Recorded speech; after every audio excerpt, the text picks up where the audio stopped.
What is good, family? Thank you for joining me here on this Wednesday afternoon. This is Wednesday evening.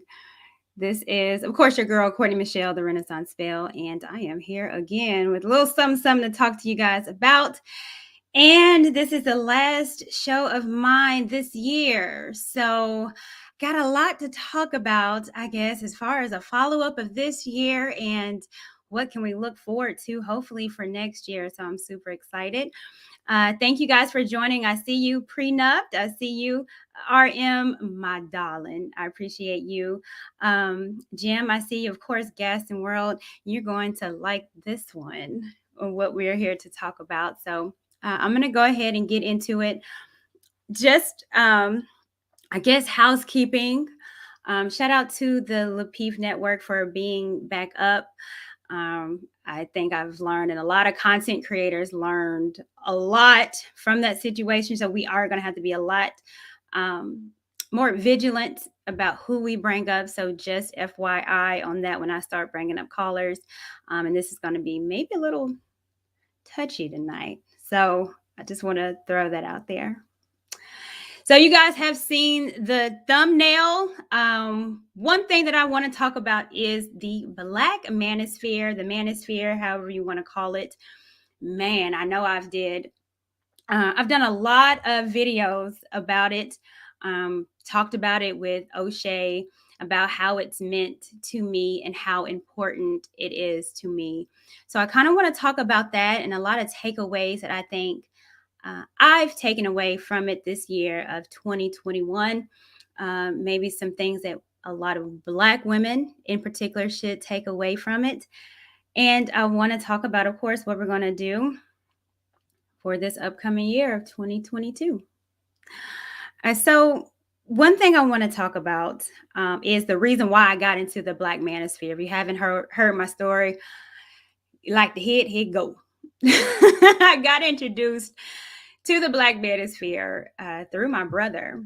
My brother was into a whole lot of content creators, and I was asking him a lot of questions about men, why they be treating me this way, big brother. I don't know what I'm doing wrong. What is it? What's wrong with them? Damn men, the problem with them, damn the men. He was like, little sis, maybe it's you. Maybe you're not listening to a lot of what men say because I tell you what you're doing, but you're not listening to me. Maybe it's because I'm your big brother. So maybe you need to listen to other men tell you the exact same thing that I've been telling you. So I was like, okay. So he gave me this content creator and gave me this other content creator. And then, of course, you know who's the one that I listened to. And I was like, clutching my invisible pearls. Kevin Samuels. Everybody know that average at best video that we all heard, still talking about to this day. And I think that was kind of something that, or that video took that veil over my eyes. And I was like, okay, this is different. Not saying that I've never heard these things.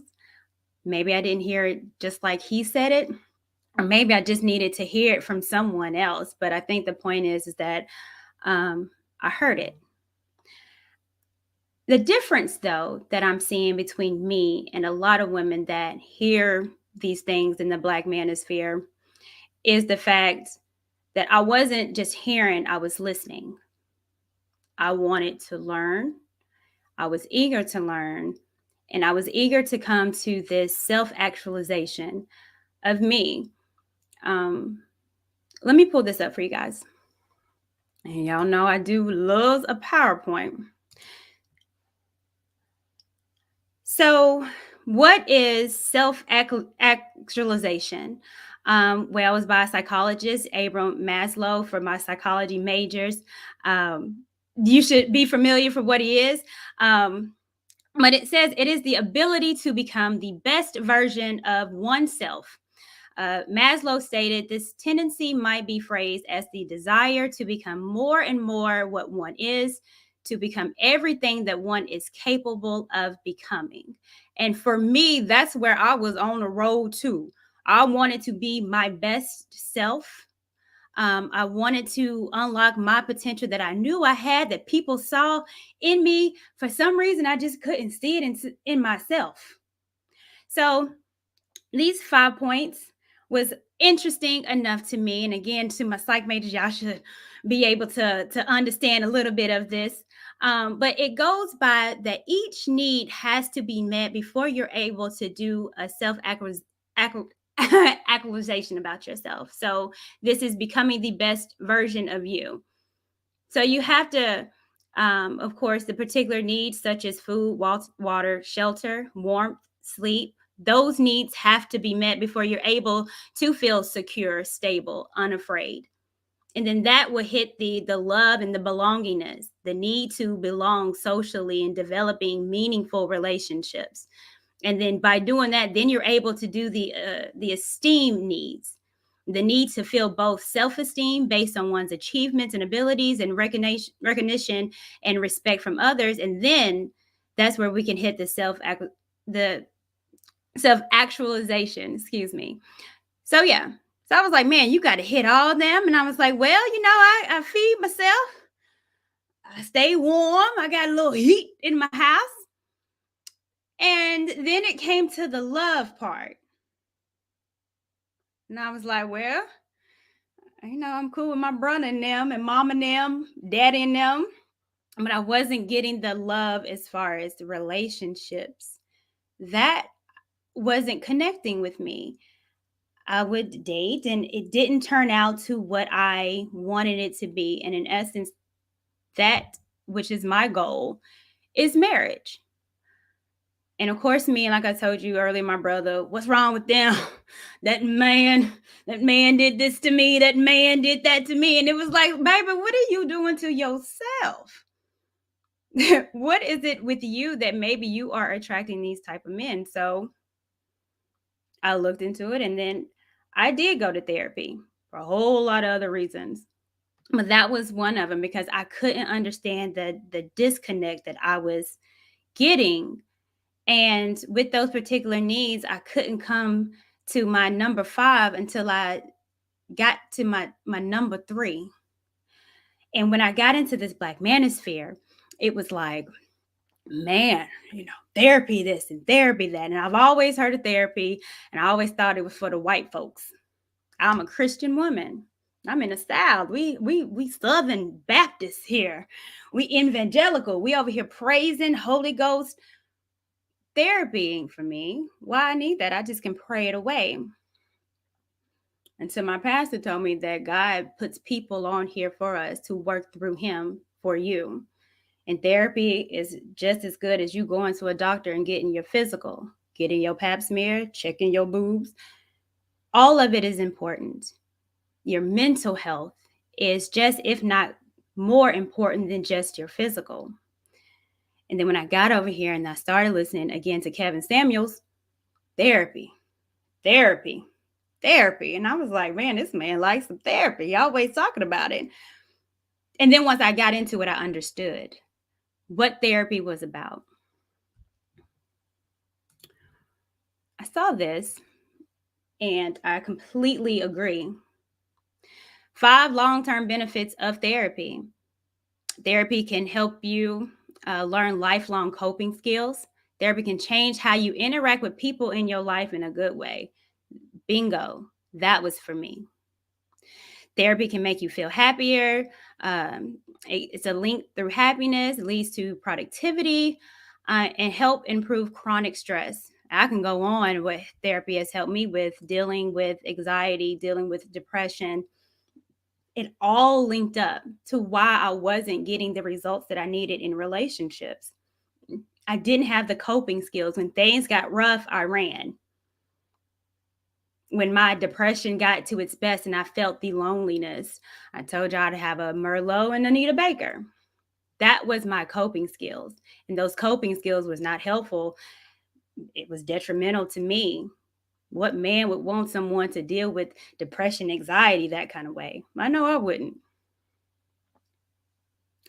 Let me pull up this, because I like my receipts. Kevin Samuel always talked about therapy. And when we talk about the Black manosphere and its importance, we can talk about the things that it might be as far as, you know, the misogyny that people would bring into it, and, you know, the red pill rage that people can bring into it.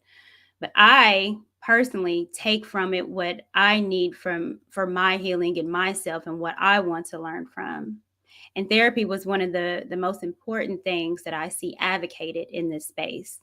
And for that not to be spoken about, I think it's disingenuous. So let's listen to our guy talk about it.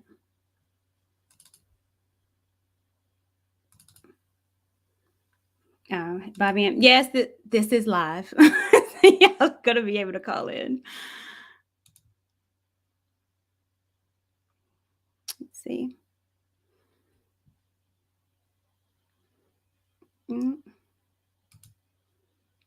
First, let's put it off mute.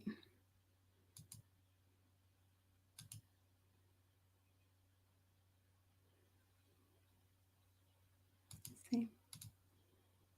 Another point is you're not listening. You don't. You're not done. And if you can't even have a conversation, what does it bowl like? What? Think about the energy in that house. Think about the energy in that house. Let's skip some of that. The whole time we have been was there either? No. After the first child, I didn't. I will tell you this. I was not aware. After the first child was born, was there abuse? Yes. Okay, so obviously, if you guys have seen this, yes. Lady abuse. So you knew what you were going back to. To a certain degree, but no, I thought we had enough time apart. Well, that's called blissful ignorance. You chose not to. Okay, do you own a car? Yes. Let's skip some of that. So, I agree with that. So listen. So you don't get to go ahead and pull the plug later and say, I'm not going to allow him to disrespect me, so on and so forth, because you allowed it. You volunteered to go back, so you don't get to all of a sudden make the reason you're leaving, the reason you're leaving. Are y'all able to hear this? And yes, y'all are going to have the camera up. See, that's why it doesn't make sense to us. It's like, well, wait a minute. If we give you the benefit of the doubt, but you went back again without verifying that you got the help. You went back into that situation. Then you made another child with no legal marriage. And then you say, well, it continued to go on, so I left. You left the first time. And I'm going to pause it because I think I missed my mark. But pretty much this woman, like me, bad relationship after another one. And what has he said to all the women that come on? Ma'am, have you been to therapy? And I think, let me get out of here. Give you the big screen. Ma'am, have you been to therapy? And I think a lot of times we throw that out as if it's a shot or a shaming technique, but it's not. It's, have you gone to therapy? Why is it that this particular woman was in a relationship with a man that she said beat her, but then went back to the man, had a baby by him? Well, what happened in the mix of that for you to go back? What was it that was so toxic? What was going to be the change? What was going to happen now that didn't happen or wouldn't happen previously in what was going on with you two breaking up? Did you get help? Did he get help? The lady said, well, I was there for a little year. Then that was it. No, it wasn't just a year. It's not that you're going for a time frame. It's you're going to do the work. I think we lack that. I think we like putting in and doing the work to make ourselves a lot better. Let me get out of here. Let me see. Did he talk about that? Your homework, you should have stayed. We'll skip him because it's gonna be some more Kevin.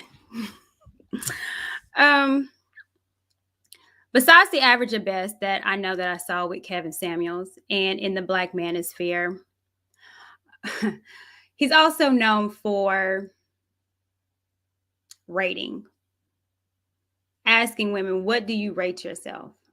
And again, just an onlooker when seeing that would think that, oh, you just want rate. Why you want to rate women? Ain't that degrading? But for me, it was a little deeper. What do you see yourself as? Don't use a seven, but what do you see yourself as? Every single woman on there talking about their eight, a nine, or a 10. And I think that shows a lot of the delusion that we women suffer from. And it's not that it's a self-esteem issue. Again, when we talk about trying to actualize, what does it mean from you? What does it mean to yourself? Who are you? What do you look like to the world? Do you understand? A lot of us are average at best, and I don't think that's a problem to say that at all. It's just understanding that, I'm not perfect. I have flaws. I need to lose weight. I'm not out here, a bit might be sagging a little bit on the boobs or crow's feet or my age or things like that. It's understanding who you are, and what that is truth. I think a lot of people, especially in this space, would say that um, accountability is a woman's kryptonite. I tend to believe that it's truth that's our kryptonite. Sir Hale, that is an amazing creator. And if y'all don't follow him, you are missing out. He's so powerful. And I was on one of his shows and we talked about truth. And of course, in the Bible, it always speaks of the truth to set you free. And to me, it means a little bit deeper because if you're not free, you're in bondage. So that freedom that truth has, it will alleviate bondage. It makes you understand and be all right and content within yourself. There's the lady, of course. Oh, I said, I got to pull up my Kevin. That was lost and confused, like a lot of us are. It's funny because I think we're the only people, as far as a woman, that would tell you that if you if you don't want me at my worst, don't expect me to give you my best and all that BS. Who wants somebody at their worst? Maybe that's another reason why we can't keep a relationship, because we giving men our worst. Maybe while you're at your worst, you need to start doing the work to get you at your best where somebody wants. I know when I go to the store, I don't want something used up and abused. I want something that looks good, new.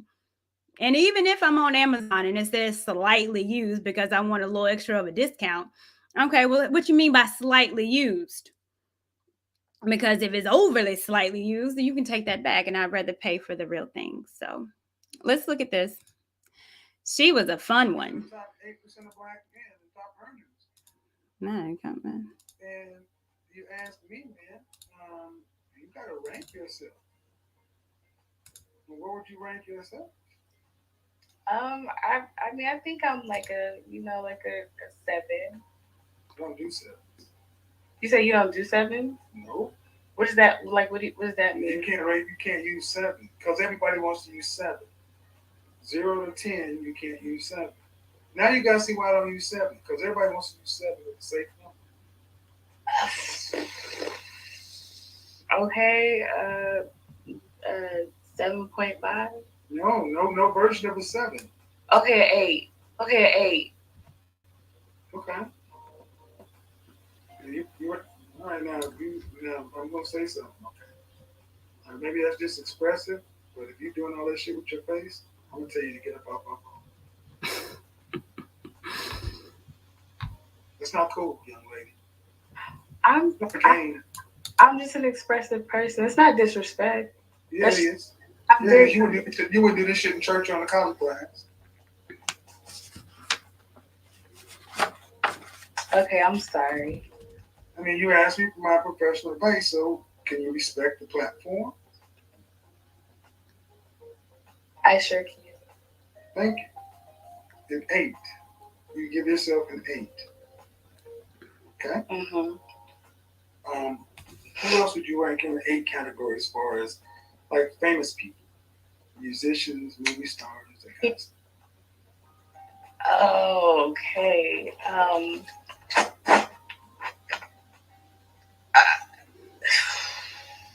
A 8 as a famous person, Mm-hmm.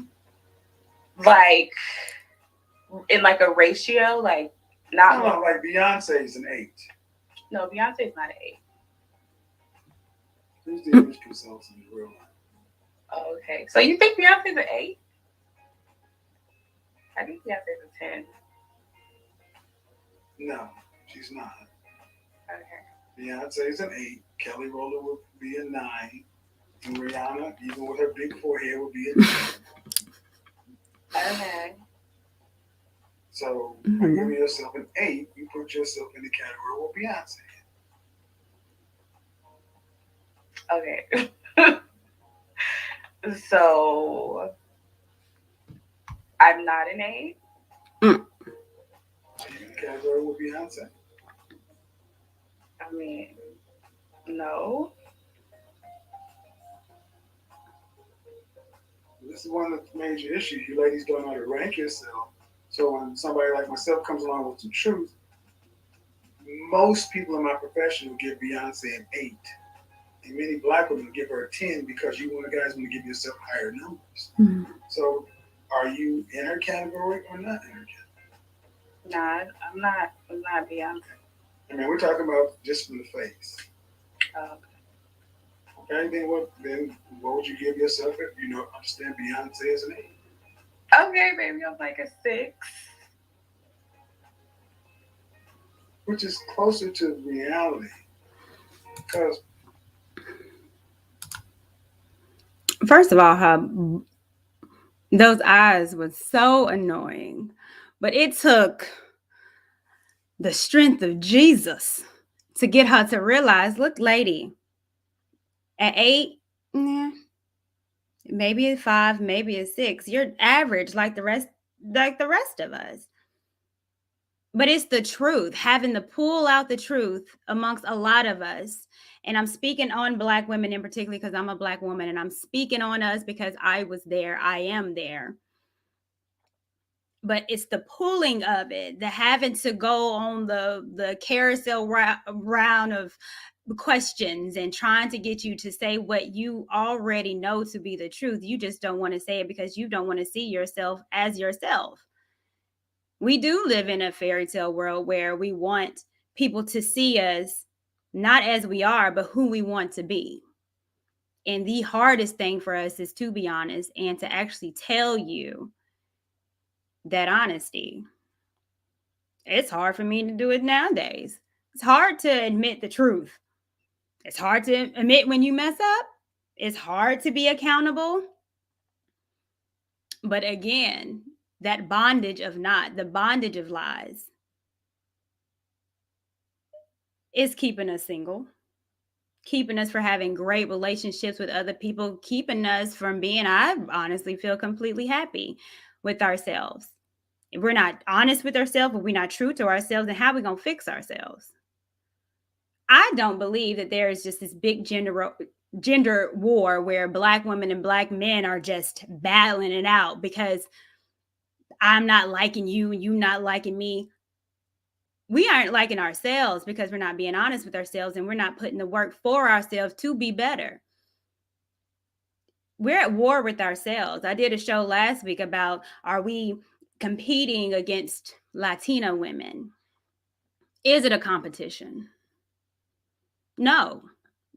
Black women are competing with ourselves. We become our worst enemy. I really, really believe in my heart of hearts that there's so much that black women have not untapped within ourselves because we don't want to see ourselves for who we are.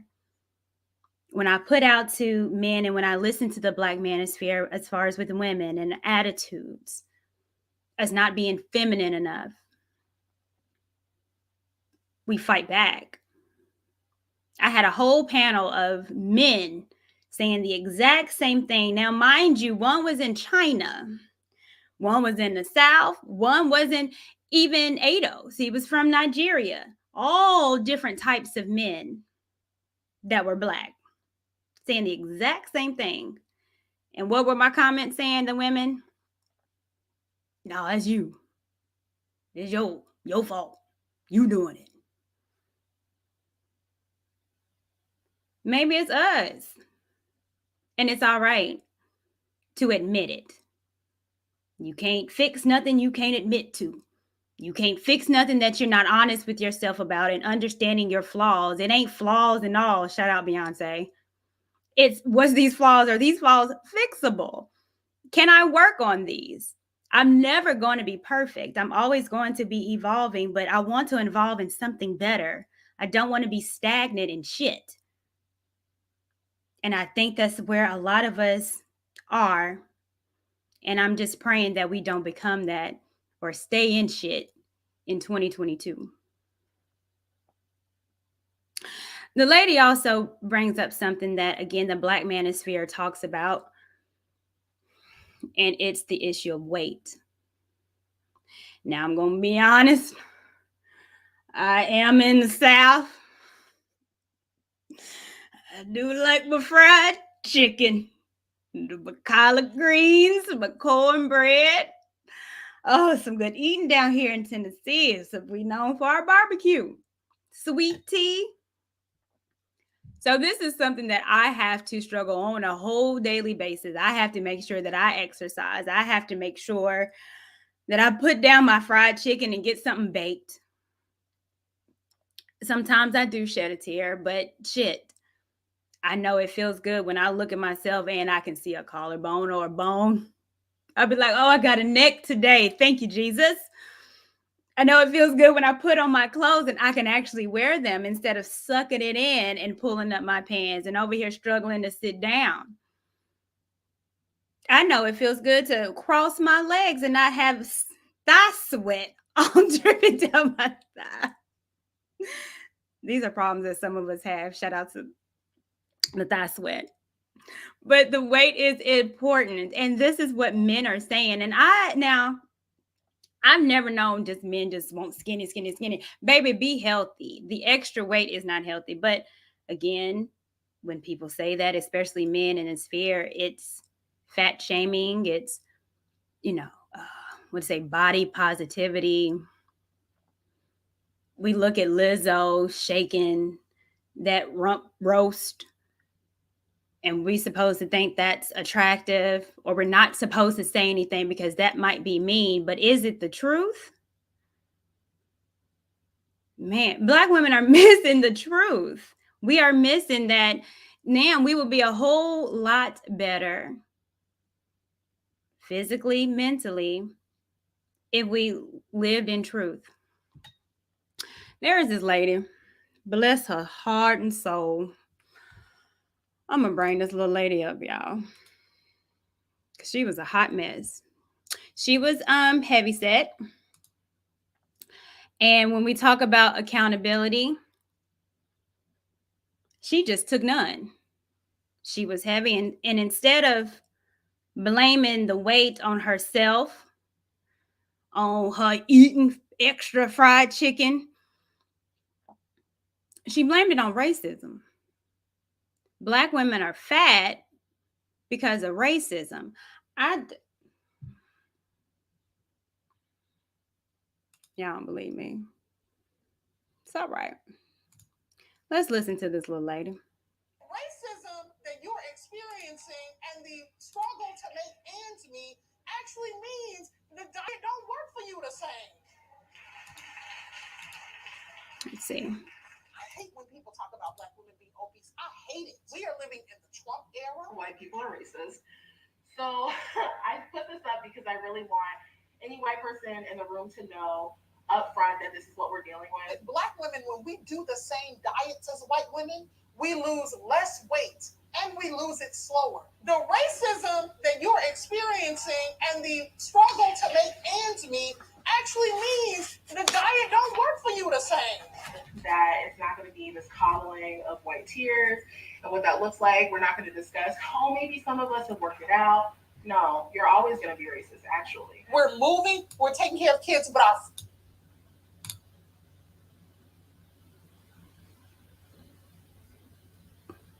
Can y'all? I can't hear it. Hold on, let's see. Let me turn it up. human being, because I believe that white people are born into not being human. like that actually instead of people of color and black folks being dehumanized, that actually everyone is dehumanized on thread within white supremacy.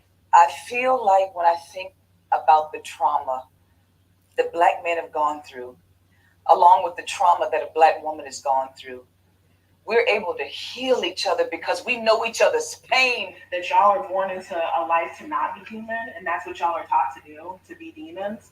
So, in this particular way, white people are all racist. We know our ancestors' pain. Black men need a black woman, and black women need a black man to help us be better. And because we know each other, we need each other to heal those wounds that were never really treated. The way the system was created. I want to go back to that lady because that one lady was speaking truth. She sounded like me, but listen to her. And the struggle to make ends meet actually means the diet don't work for you the same. I gotta go back. I had to go back. I hate when people talk about black women being obese. I hate it. We are living in the Trump era. White people are racist. So let me just stop that. She hates when we talk about black women being obese. Why? Is it false? Is it a lie? You don't want to talk about it, madam, because you're fat. And I get it. Because you talking about it means that you have to be accountable on why you're fat. It don't have nothing to do with Trump. A black body and a white body, we bleed the same. Our bones is the same. If you pull up a corpse in the ground that's all skeleton, you won't know if it's black nor white. You just see bone. There's no such thing as a big bone person. There's no such thing. Black women lie to ourselves saying that we're just made bigger than white women. I mean, it might fall on our bodies a little different, but weight is weight. Whether I have weight at my bottom or at my top, weight is weight. How your food metabolizes is the same between a white woman and a black woman and a Latina. I was really Southern when I said that. It's fine. But it's the same. We just don't want to talk about it because if we talk about it, we have to be honest with ourselves and have to figure out a reason why. And I'll tell you what, going back to therapy, and I really want to talk about it in depth because a lot of people are not talking about it. Yes, black women are overweight. According to my BMI, I'm considered overweight. I get it. But why? Can I revert back to therapy? Can I revert back to the therapist telling me that you deal with trauma, you deal with depression by eating? Can I talk about that? Can we talk about or have the real conversation of why a lot of us are overweight because we're putting a lot of stress on ourselves by being the woman and the man, and we're either going to sex it away, drink it away, or eat it away? Can we talk about food being addiction? See, these are the real conversations that we need to have. And it sucks because a lot of people can drink in private. A lot of people can be a sexaholic in private and closed doors in the dark. But that food addiction shows. You can't eat a whole extra large Papa John's pizza and it don't show up. It does. Your trauma is showing on your body and it's making you unhealthy. And it's because we have a lot that we are taking on as black women that we're not supposed to. We're supposed to be women.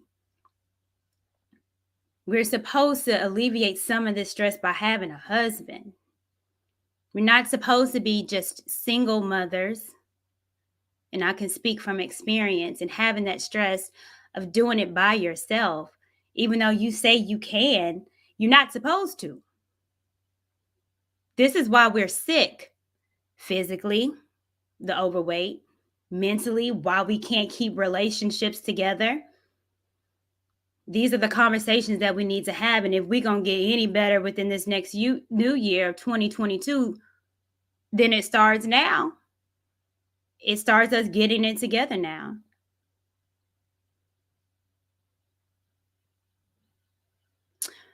So what I want to bring in 2022 is everything that I learned this year in the Black Manosphere. From listening to Kevin Samuels, to O'Shea, to Obsidian. Poor Man Podcast, MTR. I mean, the AMA. I mean, it's countless creators that, in essence, say the same thing. They put a little spin on it. What I want to take from this space is what I've learned is the truth, living in truth, understanding that being healthy not only affects me physically, but it also affects the relationships that I'm in.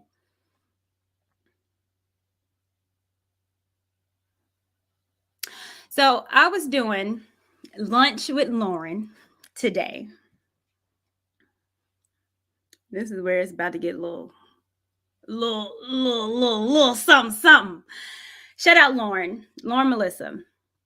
And we were talking about um, single motherhood.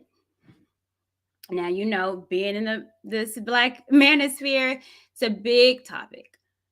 Stepdaddy, simping to be a stepdaddy, it's a raw deal. I hear it all. And with learning what accountability is and being honest and being truthful, this is definitely a topic that we need to address. I'm going to put, because I'm going to start taking calls after this because I think it's important. I'm going to put the link in the chat.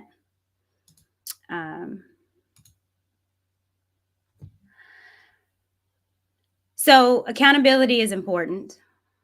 Single motherhood, addressing that in our community, is extremely important. But the accountability part of everything that I said, as far as with women, being accountable for our weight, being accountable for being honest and truthful with ourselves, being honest about needing therapy to help us learn how to relate to one another, learning to relate to ourselves. This single parenthood it takes two. I can't have a baby by myself. It takes two, the Black woman and the Black man, to be accountable to fix this particular issue that is huge in our community. But it seems like sometimes in this sphere, it's just the women. And of course, we always hear this, and I heard this today, that the Black woman, or the woman in general, we are the ones that are, it's because of us that the child is born. We have the final say so, which is true. We do. But what's the alternative? The only alternative for if we get pregnant and we have the final say so if the baby is born, what would be the alternative for us to not have them being born? I'm not going to say the word, but it's termination. No one in this sphere wants to talk about it. We say it a lot, but no one talks about it until another woman talks about it. Let me put this down. Any white person in the room Actually means the diet. I'm going to put this up because this woman has gotten a lot of flack for this, rightfully so. Her name is Cynthia G. Cynthia G did a live stream that specifically said same thing that we kind of say over here. We have the final straw in birth. She just advocated and just said it what she felt. Let's listen.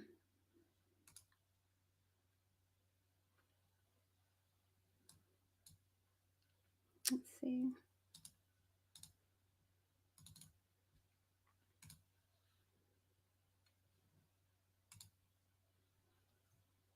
Mothers. I don't have a Black male son, but in all honesty, and I've been saying this, I wouldn't, if I looked around at the Black male collective and I had a Black son, I wouldn't be able to help but think that I'm contributing to it. I'm contributing to the unsafe communities. I'm contributing to the absent fathers because I know that it's not within my 100% control. And I don't think people understand how strong of an influence the culture of a community has. It is very, very strong.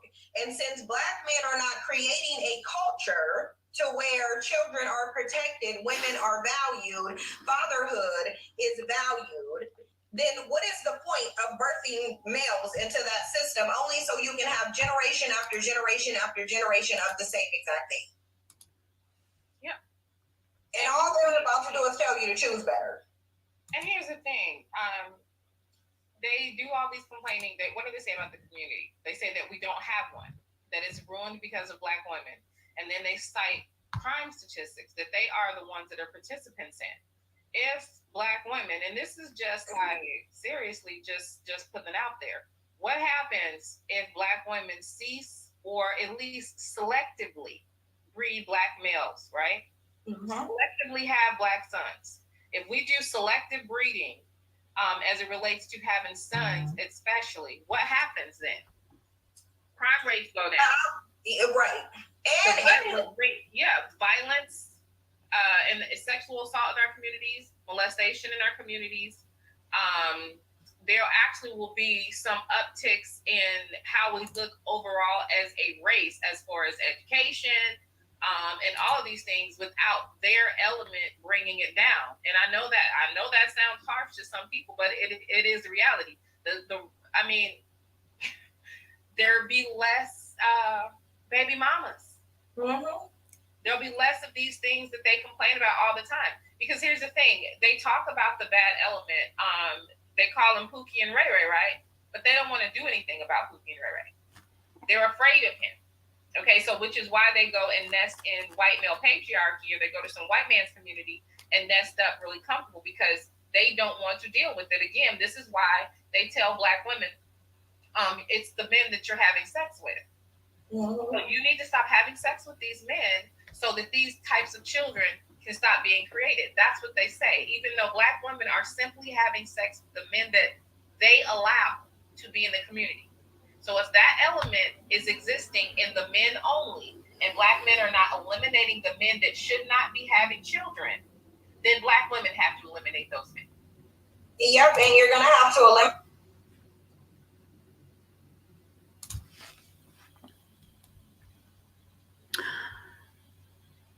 So obviously we know what she was talking about is eliminating Black men at birth,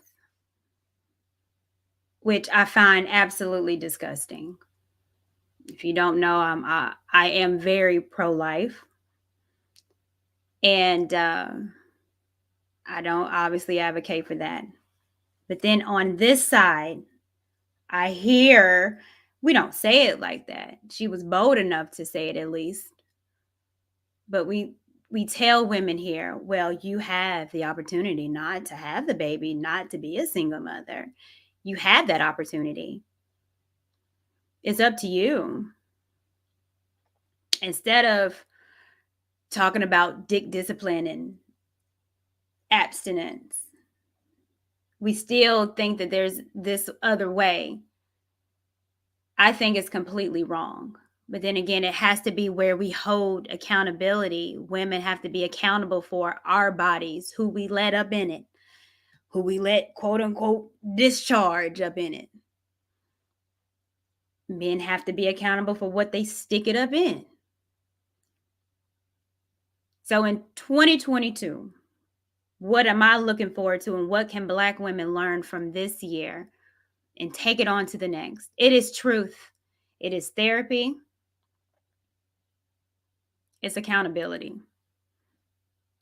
I'm going to take up a couple calls here.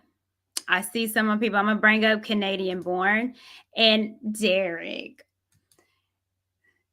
When I tell you, there you are, my messages is gone crazy over you. Yeah. Come back. We need Derek. He be spitting facts. What's going on, y'all? Hey, good evening. Hi, Black David, my darling. I appreciate you both. So, hey, Well, first, before we get into that, because I know you guys want to talk about that, especially the Cynthia G joint. What have you taken from the Black Manosphere this year? You as men, if anything. Black David, you can go. Okay. There's a lot I can say because for one, the number one on the list is accountability. There's not have been spoken a lot like it should be because I grew up both in this country and outside this country. You hear people trying to make joke of how many body they slam whatsoever. They want to be held accountable for. I hear a guy in the locker room talk about how they got a good girlfriend, but they still cheat on the side. Those kind of things, it became a norm within the black community. So when you see every other generation after us doing the same thing that we were doing, started from high school, trying to compete who can get the most body before they graduate from high school, see who can get the baddest chick. You wonder why we create an environment that we get embarrassed to say, no, this is our fault. So accountability is number one, responsibility is number two.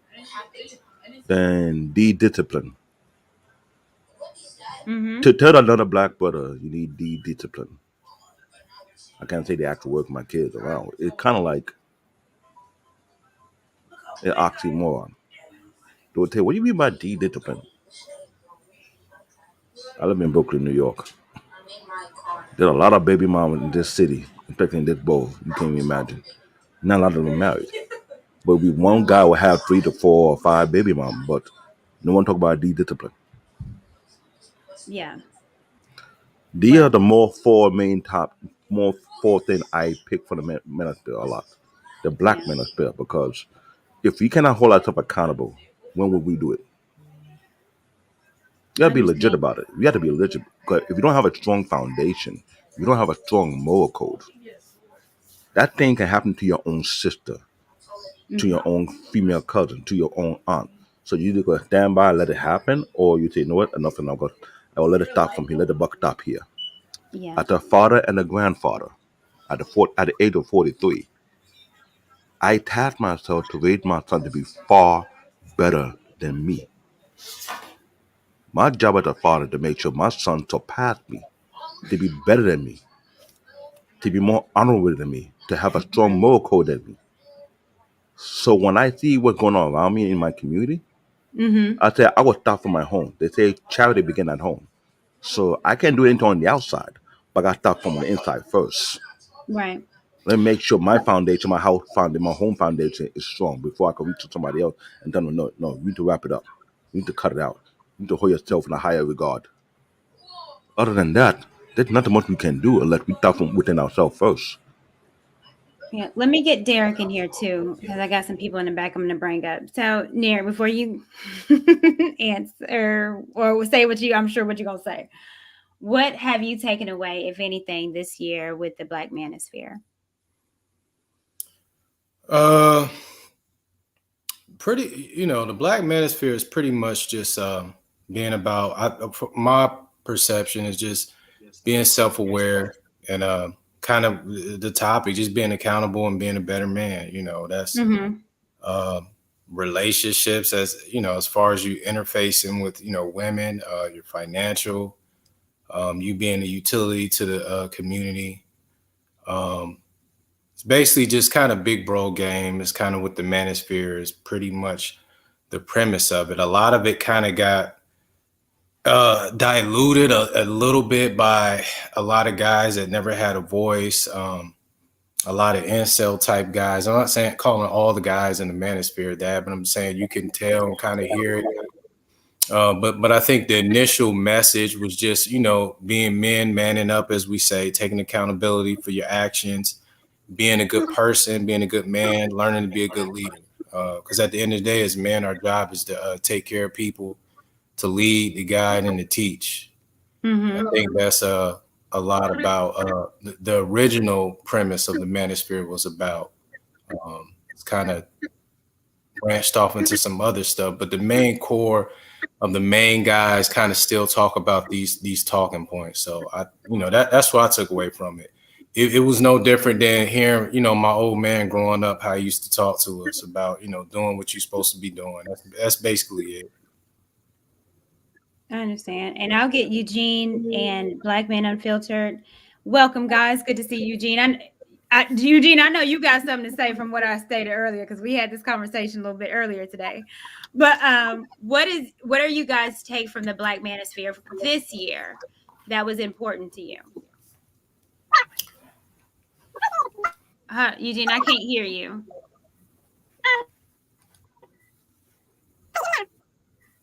You sound like a chipmunk. Is that his audio? This is Mike. Yeah, it is.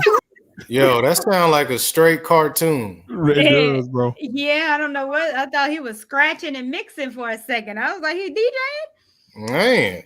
Dang, Black Master Flex. Okay.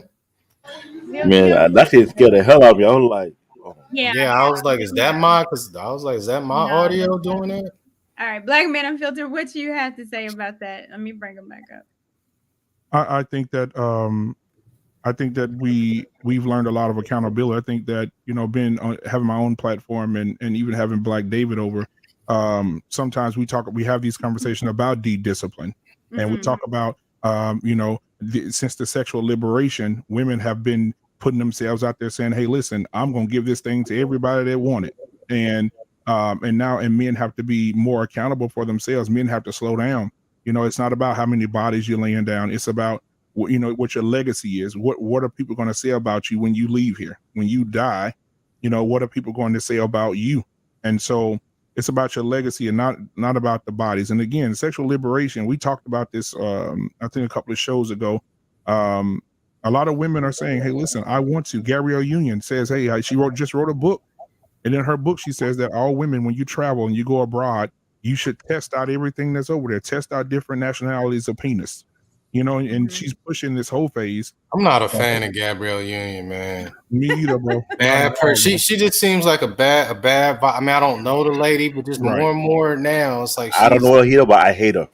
Yeah, I don't like her either, bro. I put her in the same category as like Jada Pinkett Smith. It's like a bad aura about her. Exactly, bro. Exactly. And even bringing that up, I'm glad you brought that up because I was just thinking about that. So I watched this YouTube video, and on the couch it was Jada Pinkett Smith, Aisha Curry, and Steph Curry's mom. 2 years ago, all having a conversation, and they were talking about marriage and how important it is and the morals of marriage and all these different things.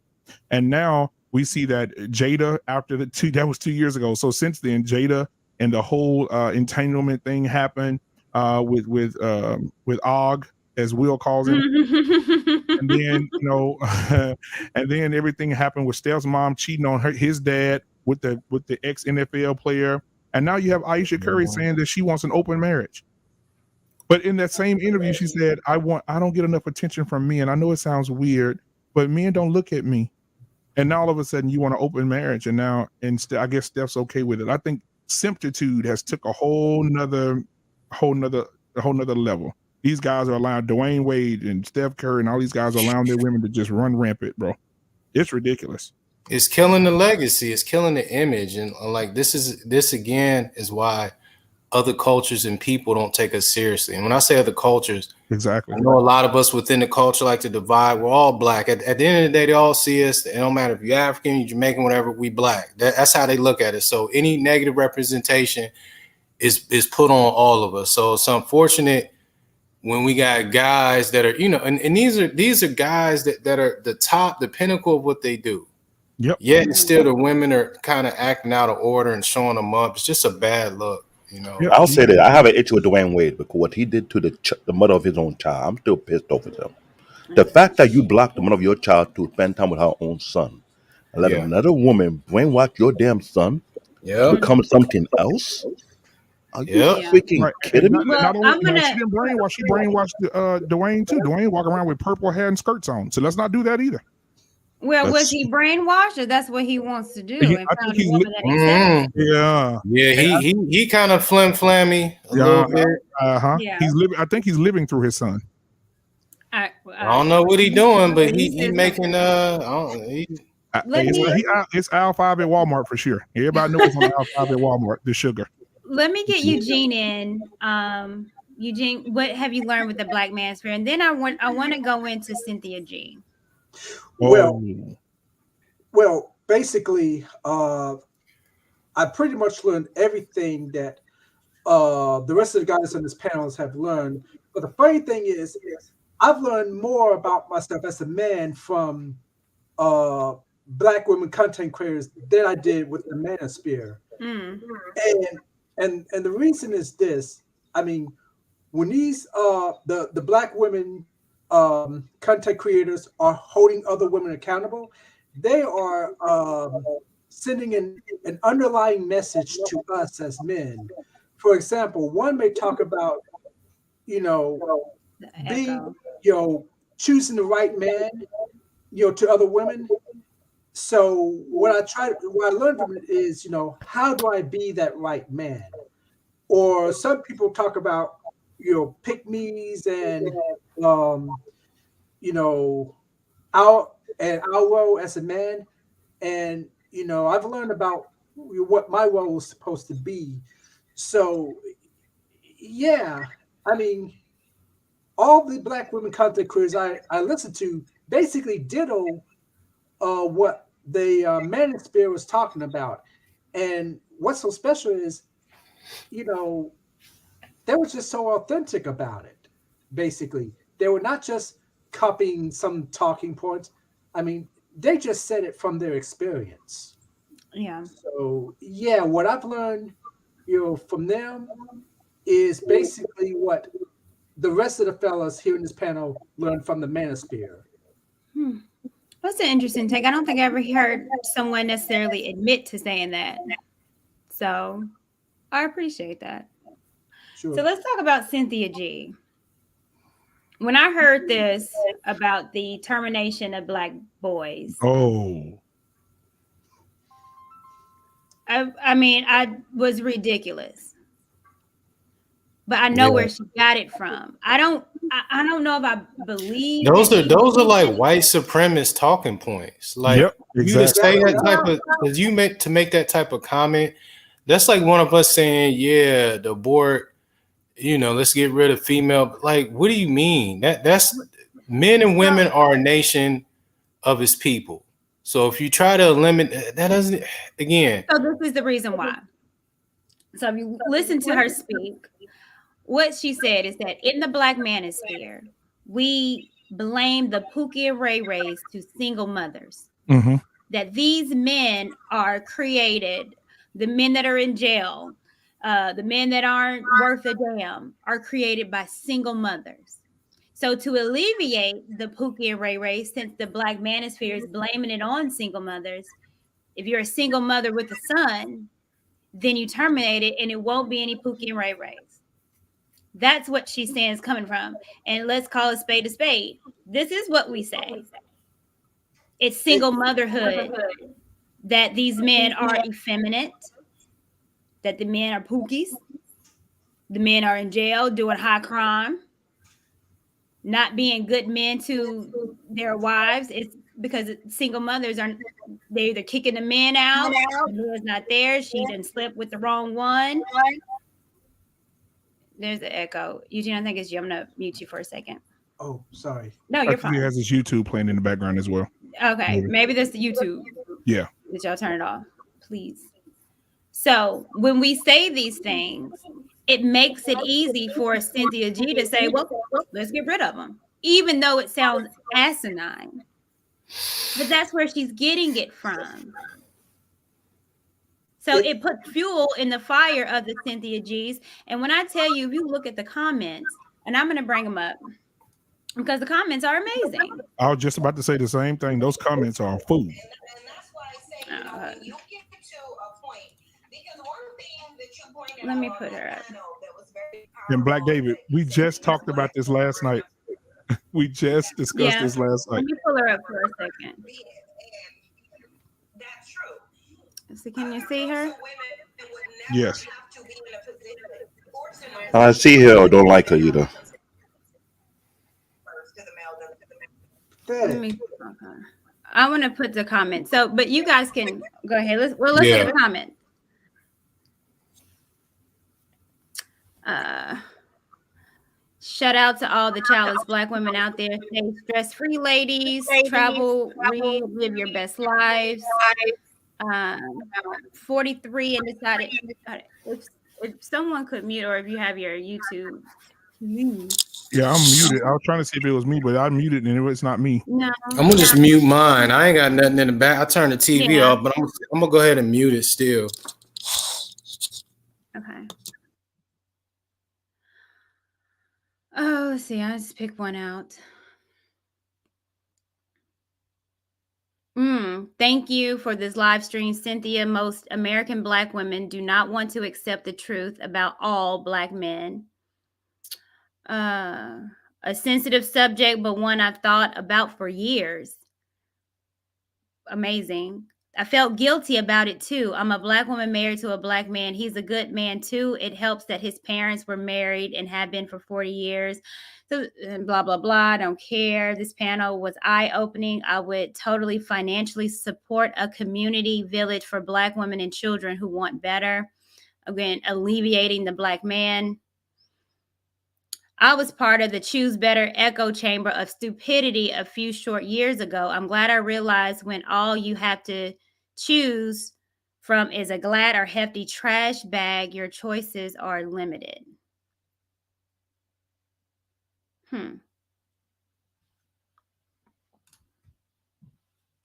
What does But Can I say something? Because when I see and hear stuff like that, it's not like it's a trigger point, but it's very very ignorant. Like I said the other podcast, there are two type of black men they're talking about. The black men they're looking for, they don't care less about those black guys because they're not even watching and looking out for those. They're Mm-hmm. chasing the smoke and mirror black guys that do them dirty. While the one that we watched them from middle school, we watched them from high school, we watched them from in college, they pay us no love, pay us no mind. And we bust our behind to get what we get in our life. By the time we make it big, all of a sudden, oh, why you marrying a white woman? Oh, why you marrying an Asian woman? Oh, why you marrying what's wrong with a black woman? What's wrong with you? I watch it. They did do, got knocked about this dude, and then got knocked about that dude while I'm nearby. Unless I was your friend and you come to complain about it, but you don't continue at the black man. You come here at a person you can confide with your issue with and go back in the arena and do the same exact thing until I decide to cut the cable, go about my life. Then all of a sudden, why you hate the black woman for? Are you really kidding me? Are you for real? What happened to the black nerds? They're not sexy enough for you? hmm You and these nerds. yeah, hmm I Well, stand for the black nerds. I'm sick and tired of hearing that talking point. It irks the hell out of me. this Until is I start playing soccer, start well, lifting weight, that all the time I'm attracted to you. So well, if I well, didn't lift well, weight, are well, you here's the serious? thing, Black David. And again, with the topic with Cynthia G I lift and what weights. she's advocating. And then again, she's advocating it because it is somewhat parallel to a lot of the things that we do say. So, how can we frame our opinions or what we speak here on our platforms where the Cynthia G's can't come with this odd conclusion that that's what we're speaking of over here? Because I know it's not. Yeah, well, It, to me, it seems like Cynthia G and others is just finding just some excuse to try not to deal with us as black men. I mean, yeah, we have a lot of Pookies and Ray Rays running around, but what she fails to realize is there are black men out there who are out there trying to um, mentor our young black boys so that they don't end up like the Pookies and Ray Rays. mm-hmm, And you know that, and then there are black men who are trying to do not only right for themselves, but actually for the rest of the black race, especially black women. But you know, we're not running away from the situation, and there are black women out there who's not running away. But to me, Cynthia G and others, they're cowards. That's what they mm-hmm. are, cowards. Okay. I think. I'm sorry. Go ahead. No, go ahead. No, what I was about to say, I think even before it gets to the point of having the child, it goes back to kind of the whole point of you having this podcast, tonight, a discussion. Just be accountable, and you don't have, even before it gets to that point, you don't have to lay up with that person. You don't have to, you can you can determine who you sleep with, men Mhm. or man or woman. So even before it gets to that point where you feel like this person wasn't, because the baby at the end of the day, regardless of whatever the male baby or female baby, the child is innocent. The child ain't got nothing to do with us two being trifling or whatever, or not being compatible. If we're not that, it shouldn't even get to the point where love making is taking place. Now, I know that's ideal, and I know that doesn't happen, but you can't allow it to happen and then complain about it. This is men and women on the other side. You shouldn't be linking up if it's not a good match. If it's not a suitable partner, why are you sleeping with them? You know what I'm saying? So it's like you just, that would eliminate the problem there, the so-called problem. But a lot of stuff she says, a lot of stuff is trolling. Unfortunately, a lot of stuff you could Mhm. tell comes from hurt, which Mhm. again, people being hurt is not unique. Everybody goes through pain. Everybody go. I mean, you going through bad relationships or having bad hard times is not anything nobody else has ever went through. I've had my heart broken by women or had I mean, I'm not gonna say no wild, reckless stuff. Like it's just ridiculous, man. It's just, but her and the other chick, I'm not even trying to, I early on kind of stumbling upon their content. I'm like, are you serious? This is like, and people support and watch this, you know. Mhm. And so her options is the white man, because she always talks about, but trying to run after him, and he don't want her either. So I don't know I don't know what her end game is. Maybe I don't know. I don't know about her enough to speak on it. And that's all I'm gonna say. I ain't really giving. I don't give clowns energy. Yeah, because I mean, most of it is just clout, man. I mean, Yeah, she's just saying that because stuff. She wants because some we're talking attention. we're talking about her on a panel that's Right. about substance and death. So that's Yep. why I'm not even gonna enter. You hang with the clowns long enough, you in the circus. That's it. Yeah, I'm that's cool what on it. So that's all I'm gonna say about her as it relates to the topic. It's asinine. Yep. And when she says, if a man said that though, like if a man said to get rid of all females, Man, that that blow the world up. oh man, YouTube be upside down. Yeah. Man. Yeah. Do you think over here we advocate for termination of pregnancy? No, no, Nope. no. No. That's what You I'm don't saying. think so? No. It's clowns stuff. That's what I'm saying. Even for us to, even for us to have to speak about this person, their content is so whack and so weak. It would take some. I mean, it's like a shock job. Hey, look over Okay. here. Look at all this noise I'm making. But Hey, they hey. say the same thing about Kevin Samuels. They say that a lot of things that he say He, is for shock value and Hold entertainment. up, hold up, Kevin hold up, Samuels hold up, is a hold is up. a Hold on. image consultant. He's never said nothing that egregious to what she said. Right. Well, Let's get no. rid Never. of female black. Never. Like, come on. But Like that's Never. but that's not even, but whoever tries to compare Kevin Samuels to clown shoes over there. It's like, come on. first and foremost, Kev, it seems Kev, like the circuit is open right now. oh yeah. If Kevin would Second have of said all, that, his page would be Hold down on. right now. Hold on. Who's? Okay, but Give me one. Who? Well, go ahead, Black Dave, and then I'll get you, Black man first and after that. foremost, she seemed like the circuit has been open for a long time. That's why she had a job. Second of all, what Kevin Samuel been saying have been said for many years among the gathering of black men, either in the barbershop or within their private gathering. They be saying this for years. I hear the same exact thing for 20 freaking years. yeah, It you is right. not new. It is not new. I am sick and tired of that talking point. Because know the problem is, since you had the Oprah Winfrey show, we had the Ricky Lake show, we had the Real, you have all the feminine shows that have been out in mainstream media, batching black men. Hello, Laurie and Melissa, how you doing? As I was saying, Forgive me, I'm a nerd. I tell you what's going around me. They've been saying the same exact thing for years. They don't champion strong black fathers for the past 20 years. They don't. They're quick to batter black men if you want to be a strong black father. They don't champion a strong black man who will hold his stuff to the responsibility and accountability. They want to tear that one down. But the moment men start to come out and start to speak their mind and start to speak their heart, all of a suddenly, oh, now all of a sudden you're speaking something new. No, it's not that new. The problem is Hmm. if you can clear all that dirty ass earwax in your ear, take it out first, remove that stupid earmuff you have in your ear, and listen to wisdom and accountability, maybe you will understand what your forefather have been saying for decades, for centuries. The problem is liberation. I want to be free. Yada yada yada. Then when things go bad for you, all of a sudden, all black men. No, not all black men. The one you choose. Went to the vending machine. You didn't go to the grocery store. The man you pick it for the vending machine. Put $1.25 and that's what you get. The man that you want, you cannot find him in the vending machine. You got to go somewhere deeper. You got to go to Whole Food to get good quality, man. Hello. Okay.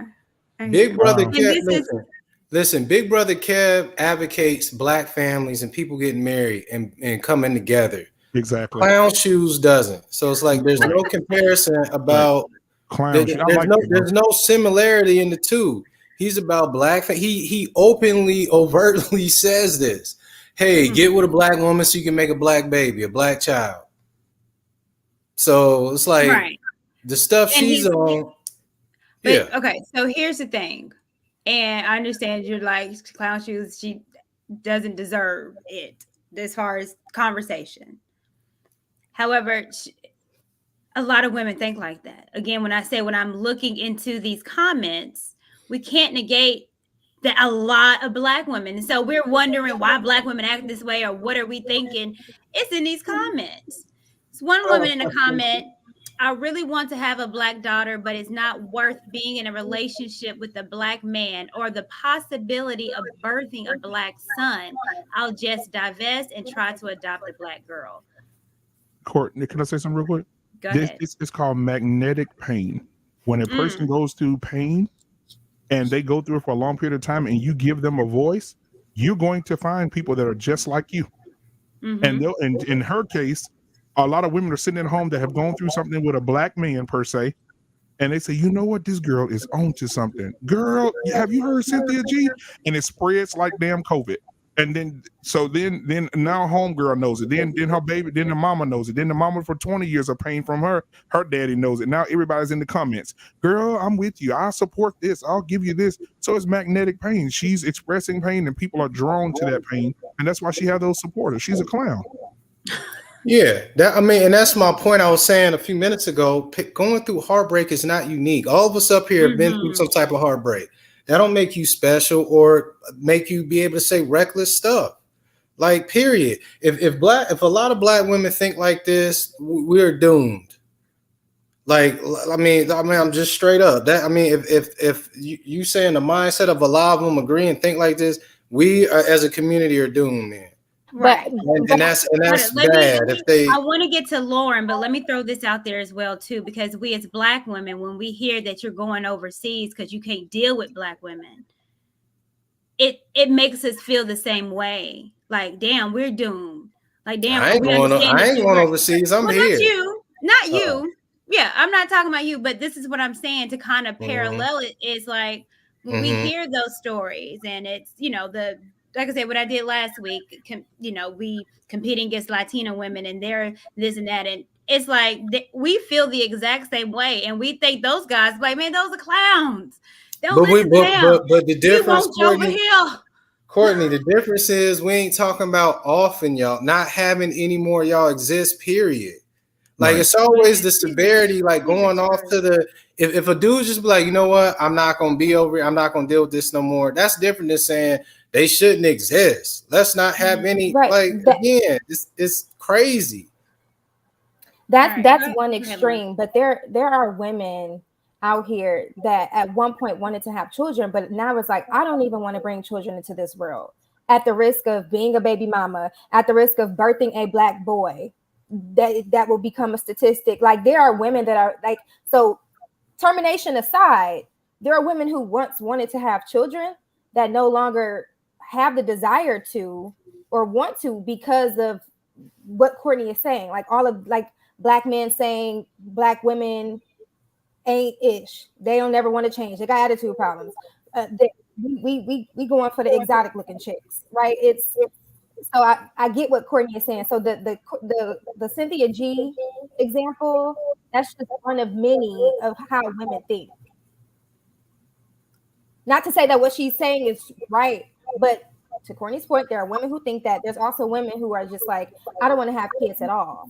But is she advocating for marriage? Is she advocating for family? Has she No, ever said nothing? No. no. Well, Right? she So if No, you're not no. advocating for those things, then what if you don't want a baby daddy, then find you someone that you're in love with, he loves you, he got some bread, you got some bread. You can build a foundation, get married, and do it the right way, and you won't be sitting at home on Friday night by yourself nursing a baby while he's Yeah. out with another chick. It's simple. She's a clown. I'm sorry. No, No. I'm not saying, I'm not trying to make it. I hear y'all. She Yeah. could be a clown for sure, and I'm not trying to make it sound like she's not. But the point I'm trying to make is just because she is a clown and she makes this point doesn't make the point like null and void. Like people do think that. Yeah. And like I said earlier, even though they do think that, how were they choosing their men? That is all Right. it boiled down to. Because at the end Right. of the day, there are two sections of men. There Right. are You don't have men to who are choose that there are guy. Yeah. Right. It's a revolving door. Some women, like I'll give it to my sister, for instance, because I'm very transparent. My sister, for instance, she's dating a guy. The first dude beat her up. Me and my brother had to go handle him, strip him down, butt naked, leave him in the middle of nowhere. The second guy, she broke up with him. The second guy came along. He beat her up. He's smoking in the house, playing the game while she's at work. Third guy, same thing. Fourth guy. It's a revolving door. And she on Facebook. I met the man of my dreams. 6 months later, he ain't shit. 6 months later, I met a man of my dreams. It's a revolving door. It's just a revolving door. They keep doing the same men over and over again and saying men ain't shit when you're still in the same category of men. Lauren. Yeah. I want you to hear this out, Lauren. Let, Those type of women who pick the wrong man, you know what they normally gonna say to me? They say, you're not boyfriend material, you husband material. But that was afraid of telling me, I don't like your type of man because either you're too boring, even though you're too consistent about it. But I need the one that's spicy, the little spunk, the little So guys like us will be put to the side for the one who will whoop their behind, knock them up, and repeat the same thing over and over. So when they say they can find a good black man, and I've been around these women in my 20s, I watched them. I was going to lose my damn mind. Like, 1, 2, 3, 4, 5, 10, can I find a good black man? And I'm looking around, I'm like, tell me you're joking, right? Tell me they're trying to Twilight Zone. I think I was getting punked when I hear that let kind me of ask thing. let me ask a question. And Fawcett Media, thank you for popping up. Good to see you again, brother. What's Um, happening? I want to get you in here, but can we define what is a Pookie Ray Ray? Oh, you talked about it earlier, and I didn't want to say. Okay, so That's a long somebody, list somebody Is it asked a me. long list? Yes, somebody of asked me foolishness. It about is. about Pookie and Ray Ray. Let me tell you this. I know a young lady, Mm-hmm. and it all starts with son husbands. Let's start there. Mm. Son husbands are the little boys that are born in single parent homes, and the mother chooses not to be with the man for whatever reason. That's her business. But then she start looking at her son very awkwardly, like he's the man. And so she treats him like he's the man. How she serves him, she fixes his plate. He's 14, 15. He doesn't take out trash. He doesn't iron his own clothes. He doesn't cook for himself. He doesn't clean up behind himself. She does everything for him. And then when he's released out into the wild, he's looking for that same female that his mother was for him, and he's looking for a woman he could be dependent on. So basically, that's where you get Pookie and Ray Ray sitting up in the house playing the video game while you at work. They got your air condition running. They got your lights on. They got your TV on. They're watching your cable. They playing the video game. They doing all that because Mama created that, and then they get mad and say, "Don't nobody want them kind of men." But how was he created? There's a lot of son husbands out here, and I go back to Just Hilarious. I say it all the time. You take an 8-year-old son, you butt naked, you sit in between your legs and start doing a photo shoot. Mm-hmm. It's just irresponsibility. Yeah. I mean, irresponsibility as well as immaturity as well. I mean, that's to me what a Pookie Ray is. I mean, immaturity, irresponsibility, Mhm. don't care about anything. I mean, That's the type of men we're talking about, and that is the type of men that women like Cynthia G stereotyped us as. But then again, white folks has stereotyped us as that as well. So, I mean, And that's what she attracted, and that's what she attracted to, and she hated. Yep. A lot of times people hate what they love. Yep. So she constantly yapping about that, but And the black penis got allegedly her. this is who you dealing with, or allegedly you pregnant by one, or whatever. Again, bunch of clown stuff. Just it's no. It's like watching that. It's like a human cartoon. It's like I don't take that person seriously at all, man. Right. And you don't have to take her seriously. But the thing is that there is women that think like that. And then here's the thing, and this is what I think a lot of Black women struggle with, is you guys can disassociate from the black men and call them Pookie and Ray Rays. So you can say, oh, that's just a Pookie and Ray Ray that hurt you. That's just a Pookie and Ray Ray that left you. You shouldn't have got with Pookie and Ray Ray. But then when we come to a Cynthia G and her clown shit, it's women. It's Black women. Oh, y'all Black women. We don't have anything that we can separate the foolishness, the clown shit from us, from the Courtneys, the Laurens, the TJ. There's nothing to separate. It's y'all women. Y'all women this. Y'all women that. I disagree. You guys can do it. Just cast them out like we do. Listen. I know that a Pookie and Ray Ray, because I got nice shit in my house. I can't invite him to my house and he know my address where I live at, or have my woman around him, because he's gonna say something out of pocket and disrespectful. We might have to throw hands. I know this. Just like y'all know it and see it, you cast them out. They're not affiliated with y'all. Right. They're perversions. They're degenerates. Treat them as such. Right. And that's all you do. Right. If you got the right mindset, if you walked in a room with the clown and Lauren and Courtney, and you just start having a conversation for 5 minutes, you're gonna separate the clown from the real woman. You're gonna separate. You're like, oh, who is this? Anita Baker stunt double looking. You can move out the way and say, let's go with Courtney and Lauren. Yeah, this doesn't match. Yeah, you can just cast them out because it doesn't fit. It doesn't make sense. So again, I mean, because again, I know that a Poogie and Ray Ray doesn't represent me. I know this, and people who would know me, you can see the difference. Yeah. Let me respond to this, and I want to get Fawcett Media in as well.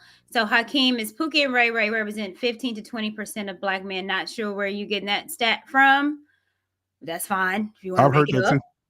Oh, well, y'all got to show me that. Cynthia G had 3,000 plus followers in her chat. That's just her chat. Best believe you don't think it's just only 3,000 Black women in the world that believe Cynthia G, do you? Absolutely not. That's just in her chat alone. Just like in my chat alone, I got 100-some people, but it's more people that think like us. There's more people out there. She's just a microcosm of a lot of particular women. And again, in 2022, if we're going to try to get ourselves together, it will behoove of us not to listen to some of this rhetoric that's being said over there and understanding them and seeing how stupid it is and bringing it over here and fight against it. No, we don't. We need our Black men. I told Lauren at the on her show today, Black men are considered by the CDC the most involved parent among Asian, Mexicans, and white men. Black men are doing great. Yes. Black men are amazing dads. So again, even asking about the Pookie and the Ray Rays, and they having all the kids and they impregnating all the women. But the men that's having these kids are doing great though. So are they Pookie Ray Rays if they're involved? If they're great dads? No. If they're great people, obviously not. Again, we're talking about the degenerates. Right. The degenerates are the Pookie and Ray Rays, the ones that ain't about nothing. The real live Jodies and Peanuts, like off the movie. Those real live dudes just like that is Pookie and Ray Rays that all of us on the panel know exist. And you got women. That's not. Yeah, they're not talking about those. They're talking about the solid dude that works his job or 2 jobs or whatever, to take care of his family. The normal person, the normal guy. But those are you got women out here promoting that too. You got women out here promoting Pookie and Ray Ray's. Jasmine Sullivan just released a whole album about it doesn't matter if he doesn't have a job, doesn't matter he stay with his mama. I don't care about drama. Just give me that D. Right? Or you got women out here like Gabrielle Union writing books saying go to different countries, test all the penis in every country. So she said she had a list of F boys she wanted, and she did all those things before Dwayne Wade. And I'm like, so they're promoting the F boys. But in that same book, she also talked about the struggles that she went through because she did all that stuff too. So I think it's worth telling the. I have the book. I told you I like Gabby. I like Gabby. Oh, that's why. Let me tell you why I like Gabby. Look, don't judge me, but what I am a supporter of like transparency, right? It's no secret that she did a lot of stuff wrong. She did a lot of stuff that I don't do. But what I can do is learn from women like her. I have her book. I got Taraji's book. Taraji's old and unmarried. Let's be clear. Yep. Why would I want to read her book? So I can learn what not to do. It doesn't make her a terrible person because she did all of these different things. So that's what I'm saying. I'm not all for canceling somebody because they made wrong choices in life. We've all made terrible choices. Some of us were able to overcome. Some of us just stayed where we're at. But yes, I do have Gabby's book. What she wrote in the book, am I like, this is Bible? I'm definitely going to do that. Absolutely not. Not every woman or person who bought her book is like that, but I'm speaking for myself. Just because I have the book doesn't mean it's Bible. I have Steve Harvey's book. I do not subscribe to anything. Oh my God, the simp of the universe, man. A simp of the universe. Oh, I'm just saying. I read. And you mean Simp Emperor? Yes, Simp Emperor. There you go. I like that one. I read books, and some of it is for education. Some of it is like I just want to know what's out here. What do I need to look for? If people are writing books, clearly people think this way. Do you get what I'm saying? So it's not everybody like, damn, Lauren, we was rooting for your ass. Sorry, I'm being transparent. For me, I'm all about learning from your mistakes. Obviously. Lauren, we got you, Lauren. The point I was making earlier. No, we got you. There's a difference. I'm looking at it between you and Courtney and clown shoes. I'm not gonna get y'all confused with that. That's what I'm saying. The same thing, vice versa with women. You should be able to pick out a Keyshawn, a Pookie, and Ray Ray versus a dude that's solid and doing what he's supposed to do. We know what it looks like. All of us old enough to know what that looked like. Like, let's stop everybody just kind of like, come on now. Can I ask Lauren a question? So, Lauren, so her behavior after she got married, is that something that you think Black women should learn from as well? Because she's on social media, she's on balconies naked, hanging over the balconies, or she's twerking in the mirror and she's 51 years old. Her husband's in the back with purple hair, just like, go ahead, honey, you look amazing. Do you like this leather skirt on me? I mean, I think she went into that family. That's the Sim Prince. Oh yeah, Those are things I Dwayne was she went into that because she knew she could control the narrative in that one. She knew it. And he even said it. Right. She leads the house. I don't lead it. I think she should lead. So, to answer your question, no, I'm not taking notes from her as a wife. And do I agree with the things that she's doing as a wife? Absolutely not. But what I'm speaking of in terms, she went through a lot, like deep depression, right? Like all of these things is something that women can learn from. If there's a woman out here, it's like, why am I so depressed? Like, take a look at what you did. Here's an example. She slept around. She did this. She comparison. Like, so it's not a cut and dry of like, she did this, so you're going to end up like that. No, I'm looking at trends. What did she do? This makes sense. That's why she effed up right now. Or that's why she thinks the way she does. Because all of these things, trauma leads to people acting a certain way. Trauma leads to her being on the balcony doing what trauma is leading up to that point. And she outlines it in her book from when she was a child. And you can look at all the celebrities who wrote tell-all books, on Janet Jackson being one. I had her book too. Like, come on. Like, so the trauma is the reason. So if the trauma is the reason, if R. Kelly writes a book, we're okay with supporting him. No, because he said he was molested at 7, right? Right. It gives us a better understanding. I'm not saying that we're accepting it, but it gives us an understanding of like why people end up this way, and here's how not to. Right. So if I'm raising a child, I know what signs to look for. Right. And how I may not have experienced this, but you only learn certain things from either hearing other people's experiences or being a part of conversations like this, right? Right. If you don't expose yourself to other narratives, other stories, you're only going to be operating based on your own experiences and your own mental, right? So unless you expose yourself to other ways of thought, there's no way you're going to be able to shift behaviors. Of course, I only read them once, Sharice, girl. They're not in rotation. Let me get Faucet Media. Thank you for What's your up? What's happening? What's happening? I know you got something to say. Oh yeah, I always got something to say. But it's interesting because I just wonder why we always look at things as black and white. You know what I mean? I can admit there are certain things about me that might be a bit Pookie-ish or Ray Ray-ish. You know what I Thank mean? you. Like, We all men have a Pookie and Ray Ray in them. Thank right. you. So there's a Thank bit you for of admitting that. Thank you. That's what Courtney was trying to say. But go ahead. I'm sorry. That being said, I mean, I do have a master's degree from New York University. You know, I'm an actor, I'm a writer, I'm a producer. You know what I'm saying? Like, there's another part of me that hustles outside of that. And so that's what I'm saying. Like, even some people that will be your classic Pookies and Ray Rays are also later in life have a chance at reform. So the theory that Sin came up with to get rid of all black male babies eliminates me and him, which makes no fucking sense. Right. You know, excuse my French. I don't know what you're doing over here, Courtney.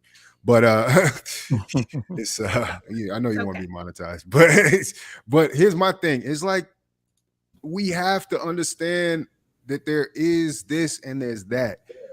But what I would guard you against, Courtney, is seems like, you know, the Kevin Samuels Latina conversation and then this next progression.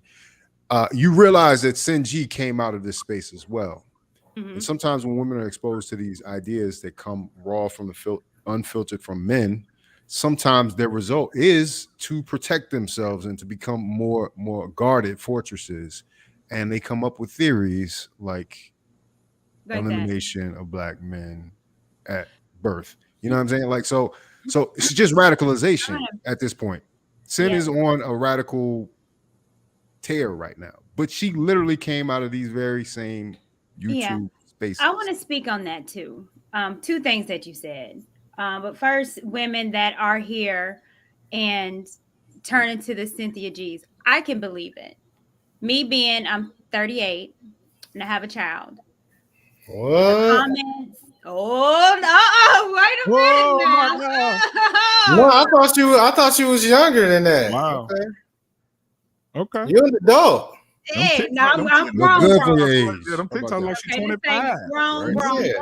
This thing. Yeah, okay. I didn't. Right. Well, that's fine. I'll take that as a compliment. But I am. And being in this space, again, oh my God. Do you know how many times I hear that? Do you know how many comments I get? Oh, shit, you almost 40. Your sexual market value, you got a baby. Don't nobody want you. You're going to die alone. You're going to get a puppy. When I hear that on a daily basis, when I open up my phone and I see a comment that says you ain't nothing but a lonely baby mama, how do you, it deals with your psyche here as a woman. So am I going to be a Cynthia G? No, I'm yeah, go come on with the butt. I hear it. Come on, Doc. Let me get it out. Now, I'm solid. I got good people around me that keep me leveled. Again, that's why therapy is important, to understand relationship and coping mechanisms, because this space is not for the weak. But it also, there's been times where I had to take a hiatus. I had to get offline. I had to get off this, because it does. It just depends on the type of person and who you are, how it's going to affect you. And that's why you got to surround yourself with good people. That's why, again, I say therapy. So I can see how someone can just go off the top end as a woman if, you know, you've made decisions that the Black manosphere deem is unredeemable. But Courtney, just as many people have said negative things about you as people have said good things about you. But that's what I was getting focusing to. on the negative things. That's what I was getting to. I'm sure both of their DMs, dudes be hitting them up like, oh yes. That's why I was like, nah, hold on. I'm sure. She just put a video the other day. Man, I'm Walking down the pure street, I saw that. the Yeah, DMs. yeah. Yeah, see, so come on now. So that's what Anywho, I'm saying. Like, why but, we allowing negative stuff to Right. push you well, into a place of I'm not radicalization? getting You know, pushed with Cynthia G, but right?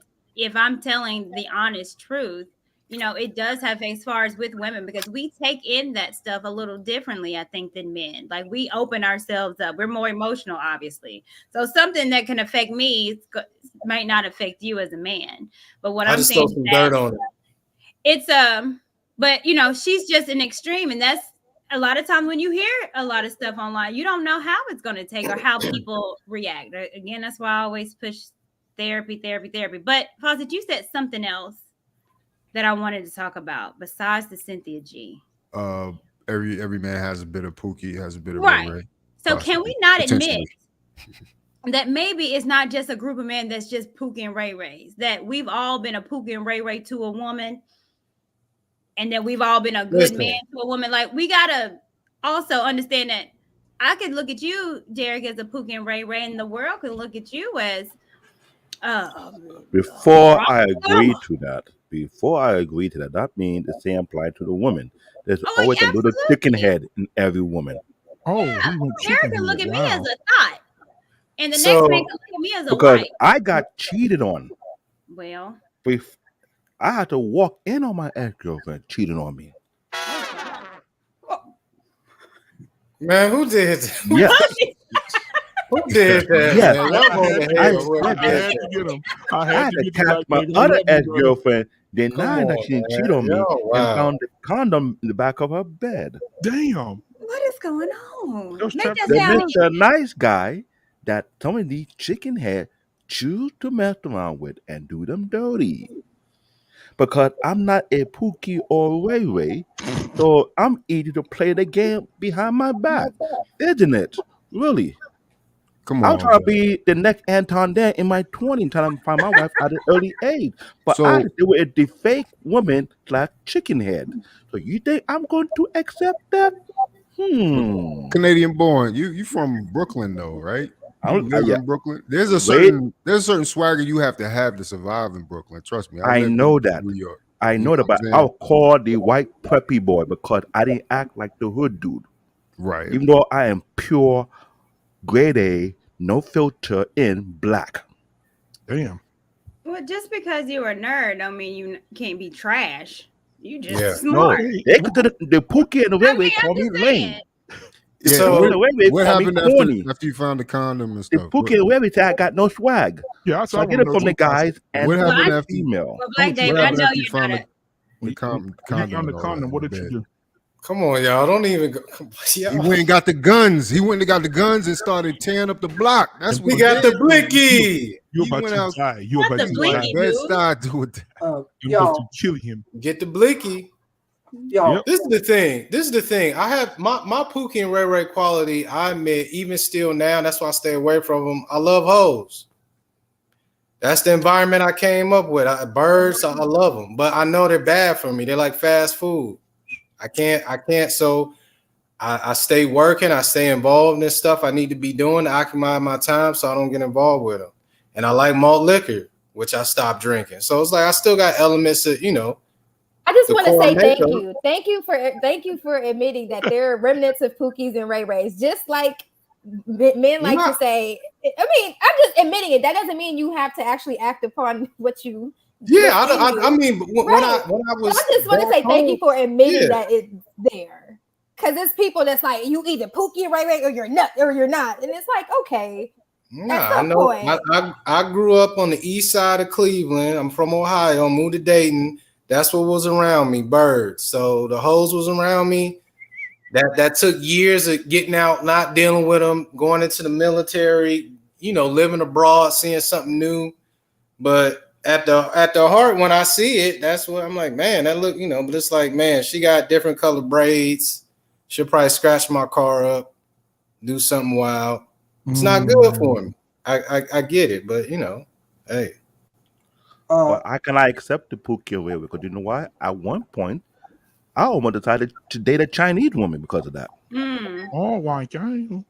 let me In say my this, early y'all. 20s, to get cheated on not once, not twice, more than 3 or 4 times. No, you know what? I'm about to I leave. felt, I felt, I felt like, oh, I gotta be a Pookie and Ray not to be cheated on. Really? Well, Really? Are you serious about that? I well, I took a think 1 year hiatus from women altogether, throw myself in the gym and work out like a damn hermit. When girls tried to chase me down, I turned them down like they were virus. I'm like, hell no. Oh, now because I'm buff and big all of a sudden, I'm now sexy to you? Get the hell out of here. Are you kidding me? oh dear. Well, let me When you say everyone have a little Pookie and Ray, like, that trigger me. I It's a see. trigger point because it's telling me It triggered back I there. had I love to. you, man. I love you. You made it. You made it. You married now. Yeah, Like, you all right? You married? Got Yeah, beautiful you but kids? made it. I wanted to be married in my 20s, not in my 30s. That was the difference. I want to avoid the dating scene. 10 years Well, of the dating scene pissed me off so much. Yeah, it hurt him. It did. yeah, yeah. So when they say there's a little Pookie and Ray, it's kind of like, oh hell no. I I'm not love gonna you, go Black after man. every chicken head and take them out one by one. You did it to me. You did that to me. You did that to me. But I didn't do that. I had to say, you know what? Screw them.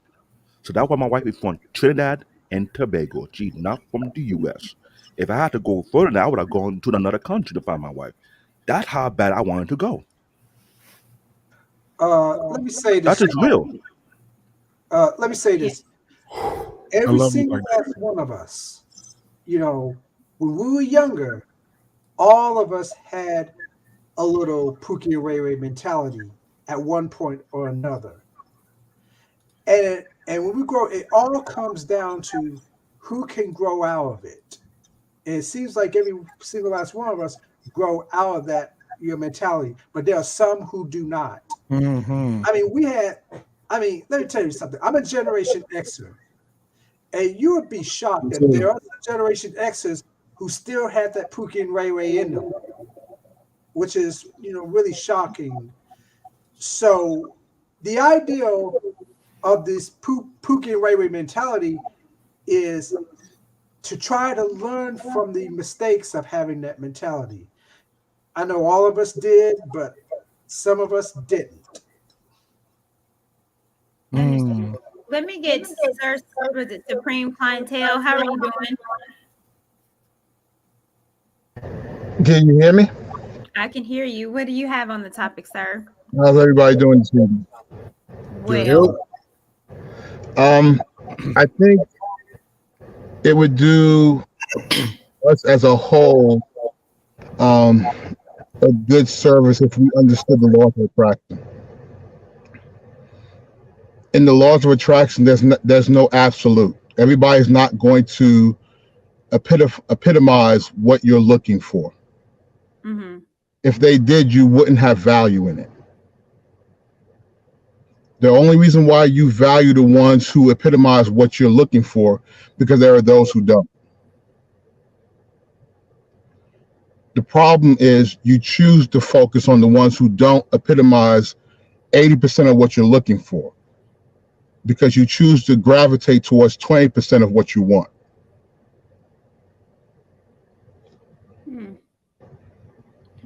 You don't. You have one of the most powerful weapons in your arsenal. You have free will. You don't have to be with someone you don't want to be with. That's true. No one's forcing you to be in a relationship with someone that's counterproductive. Because at the gist of it, that's what a Pookie and Ray is. It's just someone who's counterproductive. And at any given time, anybody can be counterproductive, but you can't be counterproductive and productive at the same time. You can't occupy two different spaces at the same time. You can't sit on your couch and sit in your chair at the same time. Can any man at any given time demonstrate the qualities of a Pookie and Ray? Yeah, because any man can be lazy. Mm-hmm. Just like any woman can be a whore. Well, all right. But just because you have the ability to be that doesn't mean that that's what you are at that given time. Mm-hmm. The Sphinx in Egypt has an animal body with a human head on top of it. The symbolism is man's need to rise above his own innate animal nature. Bolo. There's nature and then there's nurture. The problem with most women of color in America is that their nature has been amplified due to their nurture. Explain that a little bit more if you can. By nature, you're selfish. Is that women's nature or human nature? All creatures are selfish by nature. Nurture is what determines whether or not you continue to operate like that or not. Men learn by nature the hard way. If you don't work, you don't eat. Exactly. Right. Cause and effect, right? If I don't get out there and grind, I'm gonna go without. You, on the other hand, if you don't go out there and grind, you'll get Section 8.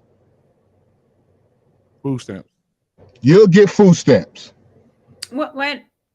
Hold on. You'll get alimony. Well, let's go back. Men can get Section 8, and they do. No, he can't. Man cannot get Section 8. Section 8 is for women with children. WIC is with that. You can get no. WIC is, hold on. WIC is food stamps. You have to fall below a certain income threshold for WIC. You're absolutely Section right. 8 is for single parents, and that's for women. Yeah, for the most part. Yep. I just Googled it. Section 8 is for a single person. It does not. It's not for male or female. And Lauren, nothing from nothing. Lauren, hold on. Get as a woman. Nothing for nothing. Just because they say that, don't make it so. I know women directly who work in the program. The folks who get Section 8 are women. Most men don't get children. Most men are not in that situation. They generalize it as. Hold on. So, Section 8, because I know a couple men that were on Section 8. They was using the system, but men can get on Section 8. Men can get on food stamps. Okay, so let's do this because you two choose to be pedantic. Awesome. Okay, you understand statistics. When they do polls, there's the majority and then there's the outliers. Do you believe that the majority of the folks on Section 8 are men with children? Well, this is that's a yes or no. Do you believe the majority of men? Wait a minute. We're going to be respectful on my platform, okay? Absolutely. Okay. So what I'm saying, I'm not doing the percent of majority or minority. What I'm saying is that men can get Section 8. You're arguing the absolute term. I'm not arguing. I'm you're making an absolute point, Michelle. Your absolute point is men can get Section 8. They can. That's your point. And, now, whether or not it happens often has nothing to do with what we just said. So then here's the question: If we can come to common accord that the majority of the recipients of Section 8 are not men, what is the point of pointing out that men can get it? Because it's written. It's in the. But what is the point? What is the point of being made? Most men don't even get their children in custody battles. So what's the point of pointing out that some men do? Okay, the importance of it is that we're not going to get on here and state something that's not true. So when you got on here, you said. Okay, so let me rephrase it for you. Let her finish, please. Can she finish? Hold on. Let me say something real quick. Hey, so Supreme Clientele. Hey, this is recording this platform, man. You got to let her finish her sentences. She runs this entire thing. This is hers. So out of respect, allow her to run her own show. Thank you, Black. Absolutely. So again, the clarification is because you got on here and said men cannot get. So we have to be very careful with our words. Now, if we want to talk the percentage, we definitely can. But you can't get on here and say something that's completely false. Now, if you want to carry on, you definitely can. But that was the only clarification. Black men can get it. Whether they choose to get to or not, that's a whole nother conversation. Okay. Do you agree that men can get their kids in custody battles, but most of the time they don't? Yeah, absolutely. Majority of the time, women get full custody of the children. Okay, yes, they can. So would you also concede that, much like a condom, probably 99% of the time, women are the ones getting Section 8? Okay, I can pull up the stats if you want to continue. But again, what is but, the point that we're trying to make? Because I do also want to well, get Bolo on here as well. the point I'm trying to make, because you're arguing, you wanted to refute the absolute that men can get Section 8. We were not And refuting. We were just correcting the fact that you made. It was not a Yeah, it fact. wasn't a debate. We're not debating you. We were just I'm not, correcting a statement that you made that was I'm not, incorrect. I'm not saying you're debating. You're refuting something I said. That's that we can agree to that. Yes. Correcting. This is But starting to yes, get go off ahead. topic too. Like I Yeah. mean, Okay. this is We'll agree. Men can get Section 8. Majority of the women are the ones drawing Section 8. Okay. Agreed. Agreed. Agreed. Cynthia G represents. Cynthia G represents some people who are hurt. Whether they are the majority or the minority, that is also their choice to operate as she does. Everybody has free will. Everybody.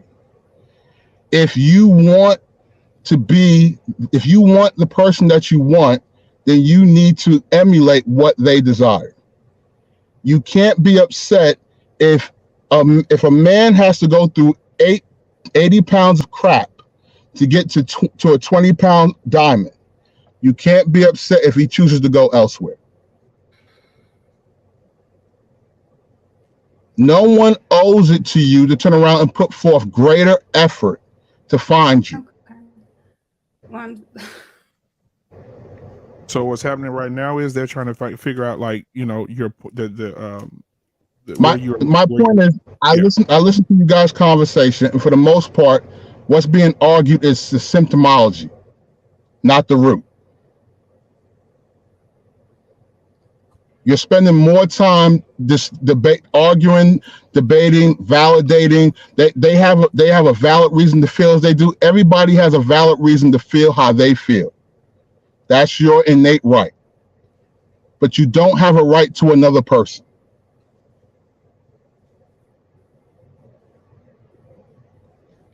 is it going in and out? Oh no. I'm sorry. Okay. Can you hear me? Looks like Oh yeah, we All heard right. you, man. Courtney, you're freezing a little bit. Yeah, Can you guys Yeah, hear me? I can hear you Yeah, now. we hear you. We hear you. Well, I think we're just a little. All right. I think we're a little pushed. Yeah, I can hear We're a you. little Yeah. confused on where you're going with this. I mean, we understand you're passionate about your points, Right. and you're very, If you you know, guys understand the law of attraction, body. all your questions will be answered. It's very simple. Yeah, we read the book, man, but I don't think the law of attraction is Yeah. relevant. I had to look what you called me. But I mean, I know what you mean. You're saying if you think about a negative thing, then you'll attract that negative thing. Is that what you mean? No, that's not what I'm saying. That's positive and negative in every equation. You can Right. choose to focus on which one you choose to focus on, but you can't have a positive without a negative. Got it. You can't embrace the positive for your platform, but be upset with the critique at the same time. Right. Right. You're talking about the duality, polarity, or whatever. Is that what you're talking There's a about? Okay. balance. You have to So I have both. appreciate you. Bolo, what you Understood. got? Understood. Hey, what's going on, everybody? Salutation. Hey, Hope everyone's Bolo. good night. What's going on, ladies and gentlemen? What's going on? I think that what happens in the Black community also often is we start to argue about the words, and we start dealing with branches instead of the root, right? So, um, we see this often when we talk about men, that we start to get real defensive and egoish when we start to get, corrected on a statement that we made, even though it may have been, a slight mistake. And we need to be able as men to hear, sometimes, as a leader, as us men are supposed to be. This is what they see. This is what women see when we can't have a simple conversation, and then we ask them to submit. We tell them to submit. This is why they don't, because we can't have a simplistic conversation and just hear what someone is saying, right? We argue about the numbers and all that. And the reason why the ladies said what they said is because When you spoke in absolutes. And I know when I speak, I try not to speak in absolutes because nothing that anyone can say is absolute except God. Right. So that's where I think the little pushback came through. When it comes to the accountability of women, women want the authority of men. They want the privileges of a woman and the accountability of a child. And you can't have all three. You have to pick one. You can't stand in all three. Right. So um, the gentleman did say something that, you have to be that which you're trying to attract. A lot of us slip up, and I say us because we're all human here. A lot of us slip up because we forego that courtship portion of the relationship.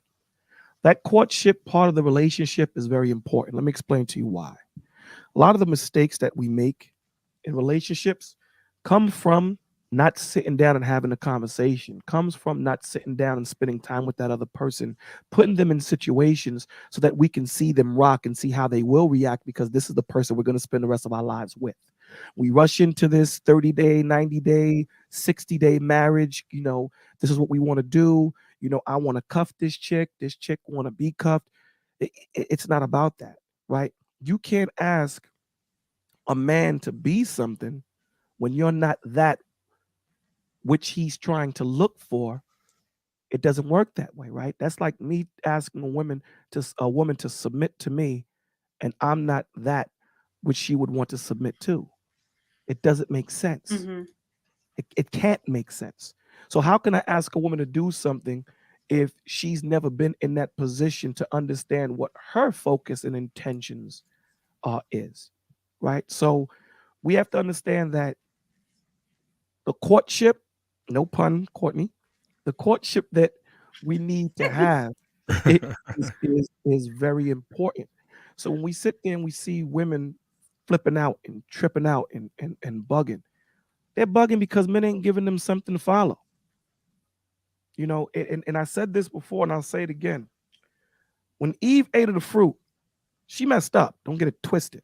She messed up. It wasn't sin until Adam ate it. The Lord didn't come back until Adam ate it. Why is that? Because he was the head. And being that she was under his covering, even in her fall, he still had some accountability in it. Let me say it again. Even in her fall, he still had some accountability in it. And this is what us men are trying to separate ourselves from. You can't. You want to be head, then everyone in your kingdom, if you're king, something messes up, you are held accountable for it. So I understand now what we need to do is say, okay, she was still punished for what she did, but the Lord dealt with the head first. And it's really getting complacent to have these conversations where we're saying, women, you need to take 50% of the accountability that men take. Well, then they should be equal to us if they're going to do that. If you're telling them that they need to take the same accountability as men, then you can't be ahead. If Michael Jordan is going to take the same accountability as the coach, then Michael Jordan shouldn't be a player only. He should be the coach. So there's different levels to accountability, even in God. There's different levels to it. So if my woman is under my covering, when she messes up, it's the same thing with your children. Your children mess up in school, who do they always blame? 90% of the time, it's the parents, right? We can't speak in absolutes. 90% of the time, it's the parents that they say. And the parents could be good people. Just the kid just didn't get it. So a lot of the times we need to rock in that courtship. This is why the Lord tells you rock in the courtship. But before you even get into that courtship, know who the hell you are. So, you have a lot of women out here thinking that men only want a fat behind. They only want a banging shorty with a Coke bottle shape. They don't want no brain. They don't want you to bring sensibility. They don't want you to bring that pill of rest. They want you to bring that pill of stress. They want you to have that sassy mouth. That's not what men are looking for. That's what you're looking for. It's not what men are looking for. And it's vice versa. Men tend to be this thing and they don't listen to what women are looking for. And instead of us listening to each other, we're talking at each other. And this is why we're still here December 29th, talking the way we're talking. So, Mhm. that was all I had on it. Yeah. I want to thank all you Thank you, guys for Bolo. Court, I Lauren, appreciate you. Thank Eric, you. Hey, Bolo, yo, Look. what's up, my guy? what's going on, my dear? I got a question for you. Go ahead, brother. Shoot. So, in this day and time, and everything that you said was spot on. I agree with you. I'm a Christian as well. I believe in what you believe in as well. I listen to you a lot, so you're very useful in these spaces. So I want to commend you on that.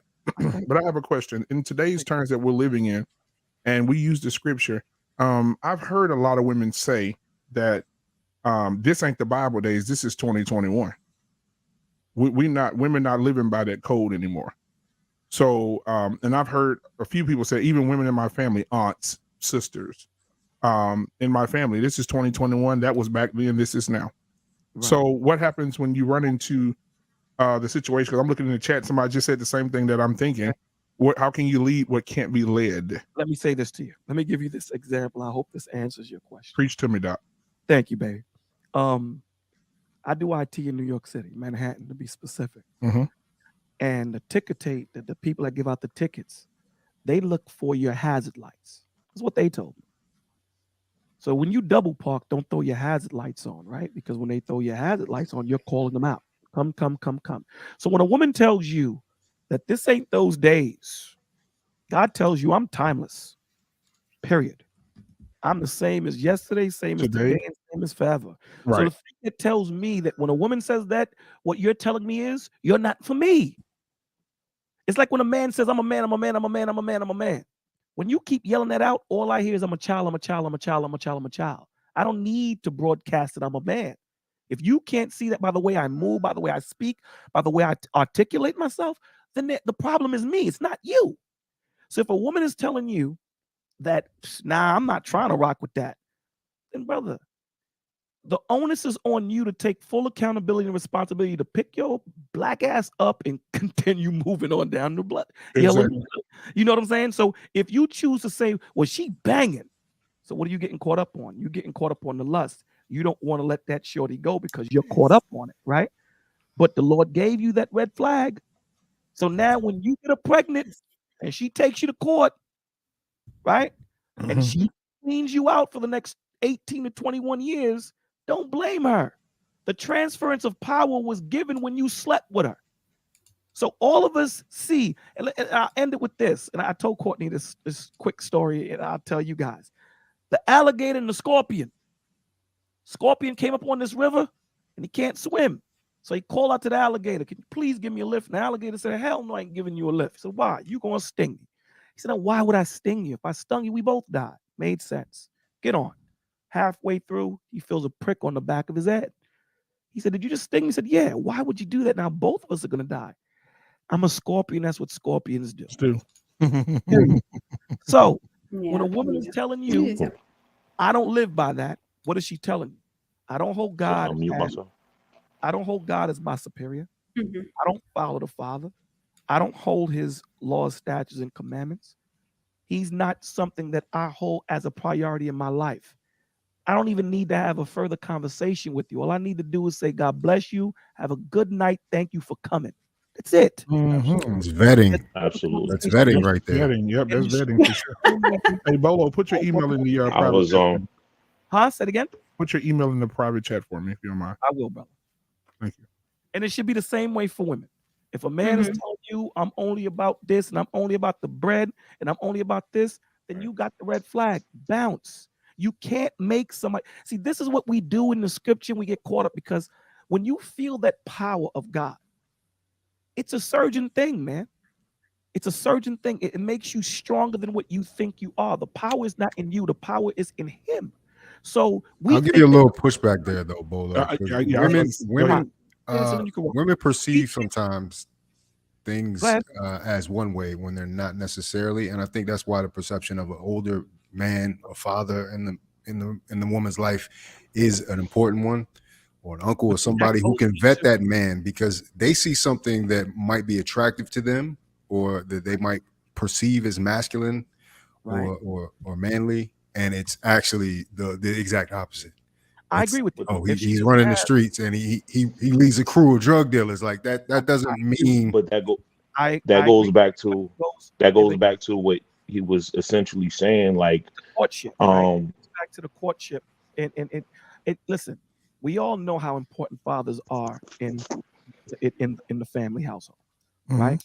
We understand that a woman, a little girl, her father's the first man she falls in love with. What's the difference between? I have two daughters, right? What's the difference between myself and my oldest daughter's fiance? He sleeps with her, I don't. That's the difference. Everything else that I did, provide, lead, guide, nurture, protect, he does. So she used my foundation to gauge him, and he met it. Now, there's certain things that he's different than I am, of course. So you're 100% correct. If she doesn't have the semblance of what love looks like from a man, she's going to go out there and look differently. That's why the village is so important. That's why that support system is so important. At the end of the day, the responsibility, whether you know or not, is still on you, right? Whether you know the law or not, you're going to learn the law tonight when you break the law. It's the same thing with the father. Whether you know it or not, it's cool. You didn't know. I'm not going to break your behind as much as I would, but I'm going to punish you a little bit more. So the onus is on you. The same way I'm a sneakerhead and I go looking for them Jordans and get that nice price, the same way you go out there and you search for truth. Period. No one, this is a time of information. This is why this is the enemy's time. Because information is out there. And he makes it hard. See, back then when there was no internet, there was one Bible. Now there's 50 different Bibles. I just seen Kanye got a Bible, a book of Jesus. Wow. right. Yeah, in the beginning, Jesus. Yeah, I read the man. I was like, wow. What it does is it makes it confusing. See, the devil doesn't tell you, he doesn't confuse you on who he is. He lets you know, yeah, I'm that dude that y'all talk about. I'm the great deceiver, great accuser. Where he gets you is the games he play. That's where he gets you. He don't tell you the games he play. So we need to understand that our foundation should be our father, period. Both women And can I tap in with that, brother, and say something?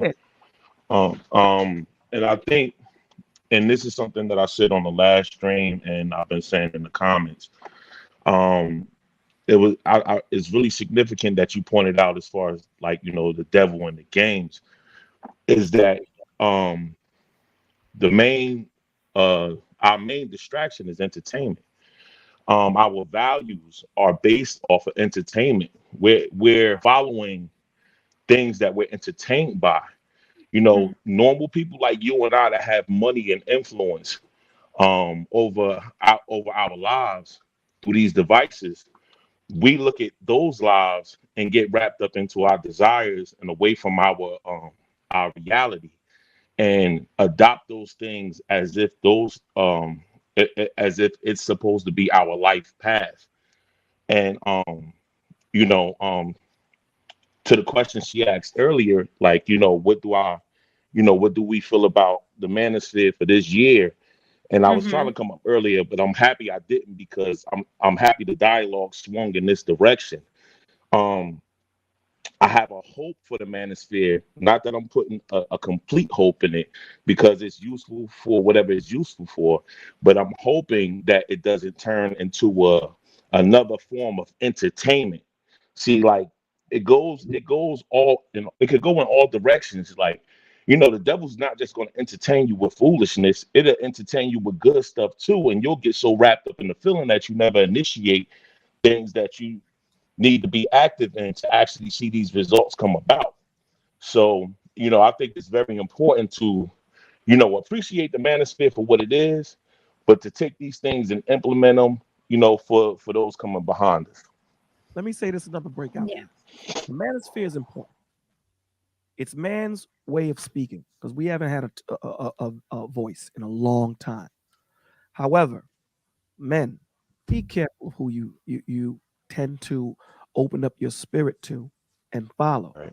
because you have a lot of men in the manosphere, and you have a lot of great men in the manosphere.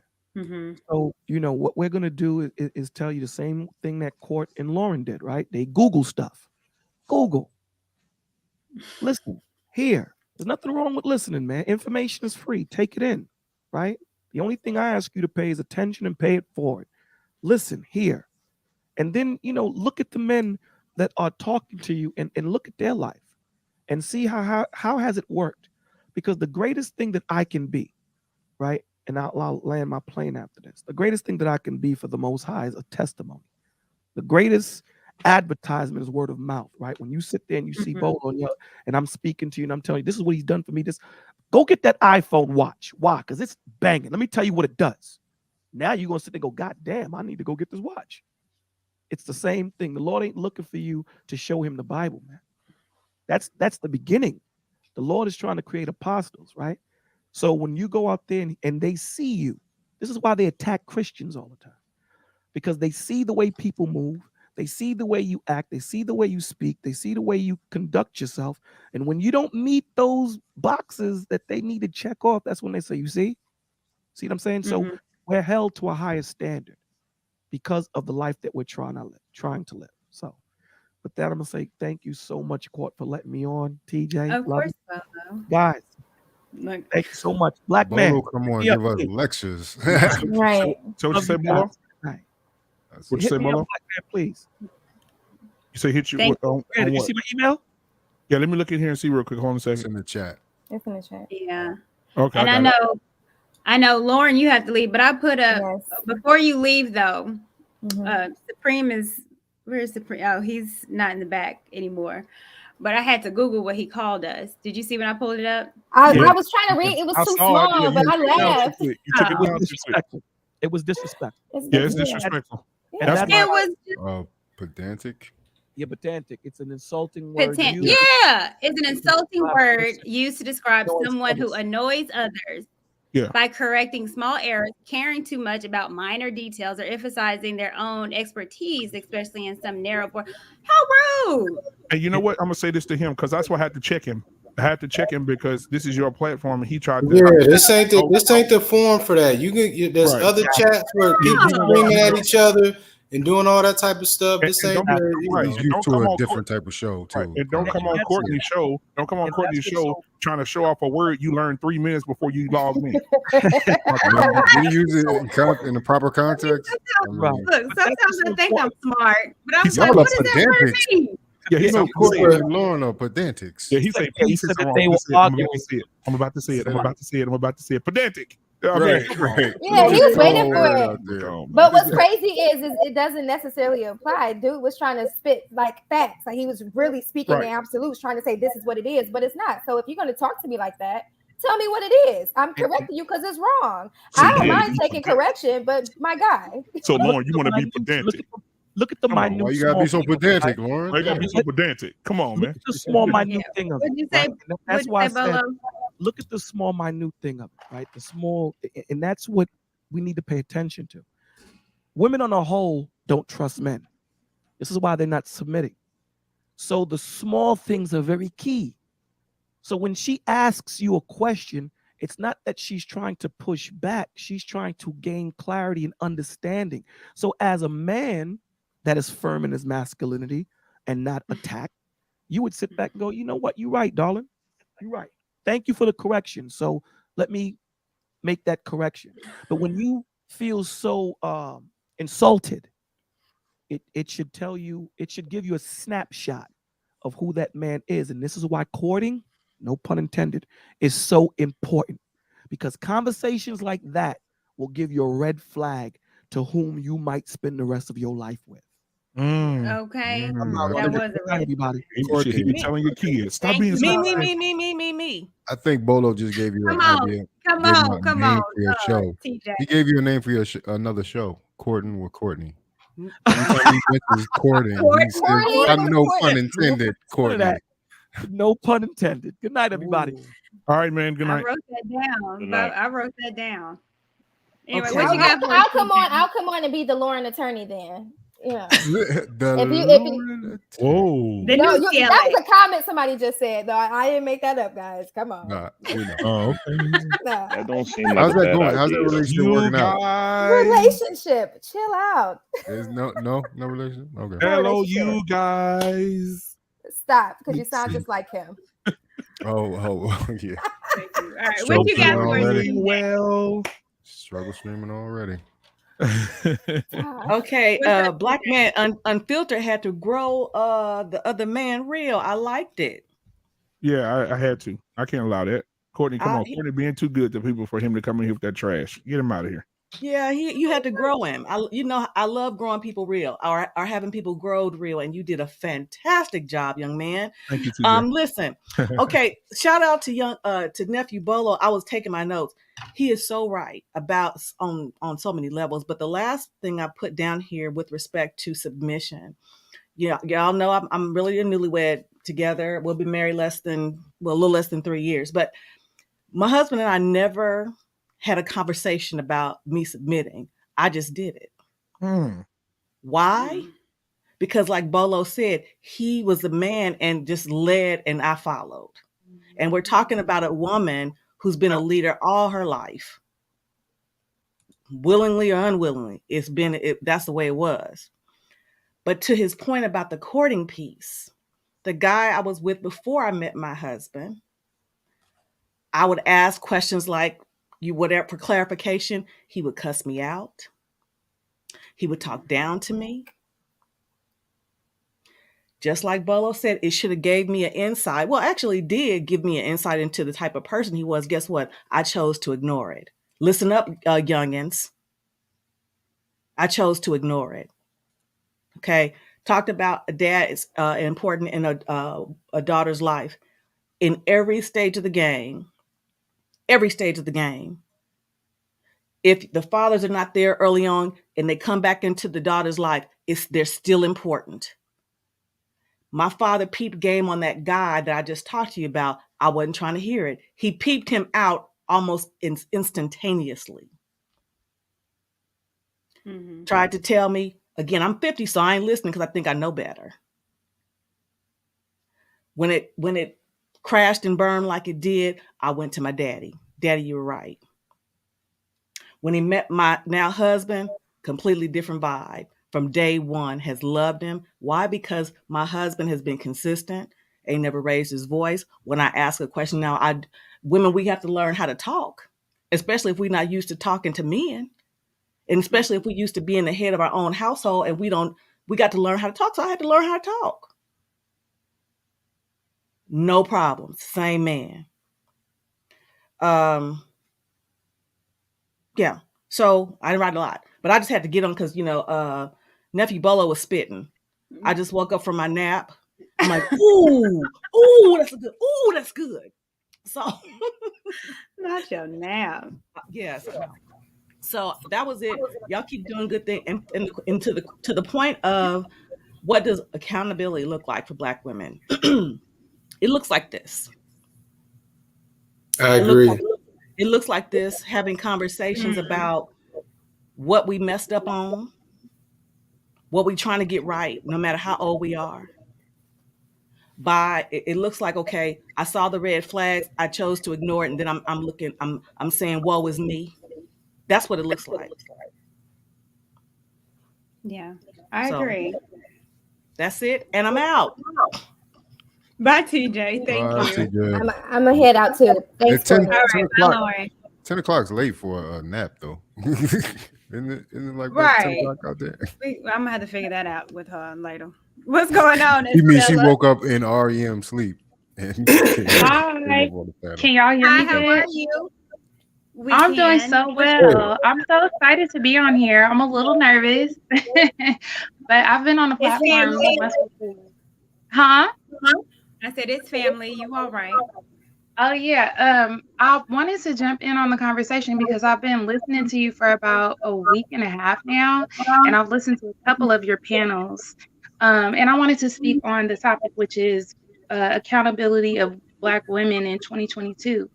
And I've recently gone through this dating experience for the past 5 months, and it's come to an end at that point. And I really had a lot of things come up for myself about, like the brother was saying, about vetting during dating and actually courting during dating.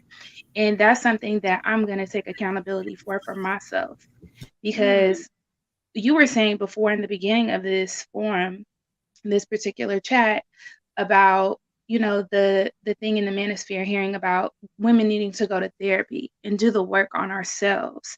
And that's what I've been doing actively. Now, I've done therapy before, and I've actively been accountable for mistakes I've made in past relationships, ignoring red flags with men, dating pookies and ray rays and staying with them, trying to change them or fix them or pray them into better healing and a better self. So I've done all that, but now at age 33, going into 34 next year, I have realized that I have to be accountable for all the choices that I've been making. And everything that happened in the past is in the past. And moving forward, if I really desire this to be this help meet, or, since we went to church, if I really truly desire to be that, I have to work on myself and just prepare myself. Because a woman's, what I'll be hearing in the manosphere, and even Brother Kevin Samuels has said, a woman's job is to prepare, to present. Like, how do you present? That's where this, sexual marketplace value and all of those things, I had to begin to be honest with myself about that. Where did I rank? Am I a 5, a 6, or an 8? So all of these things is a part of being accountable. I specifically jumped in here when I think the brother on my left, Fazette, I'm sorry if I'm mispronouncing your name, but you said something about fathers being in the household or having a male presence in the household. I wanted to speak to that because specific to me, and this is nuance, everything is nuance and caveat. I have a father and I have a grandfather and I have uncles, but none of them talked to me about these things when I was young. And maybe that's hard for some people to believe, but that happens to be my story. So even though I have a father and have a grandfather that were married and have been married multiple times and didn't show themselves cheating and being womanizers, doesn't mean that I'm gonna bypass those experiences, because if they didn't talk about it with me at a younger age, it's gonna be easier for me to walk into situations and kind of hide away from going to my father and grandfather and asking them questions, because I never felt comfortable speaking to my father about men that I was interested in, because I had a level of shame about it, because my dad never talked to me about it. He always just told me, stay away from nasty boys. They just want to do it to you and you're going to get pregnant. So it's about also, what is the conversation? Now at 34, I've had to step up and say, Dad, I'm really disappointed, and I learned this in therapy, that you didn't have these conversations with me when I was 15, 16, 17. The But conversation you had with me was one stay away second, from boys. one Mhm. second. If you listen back to what TJ Randolph said, she said that her father was giving her very subtle hints.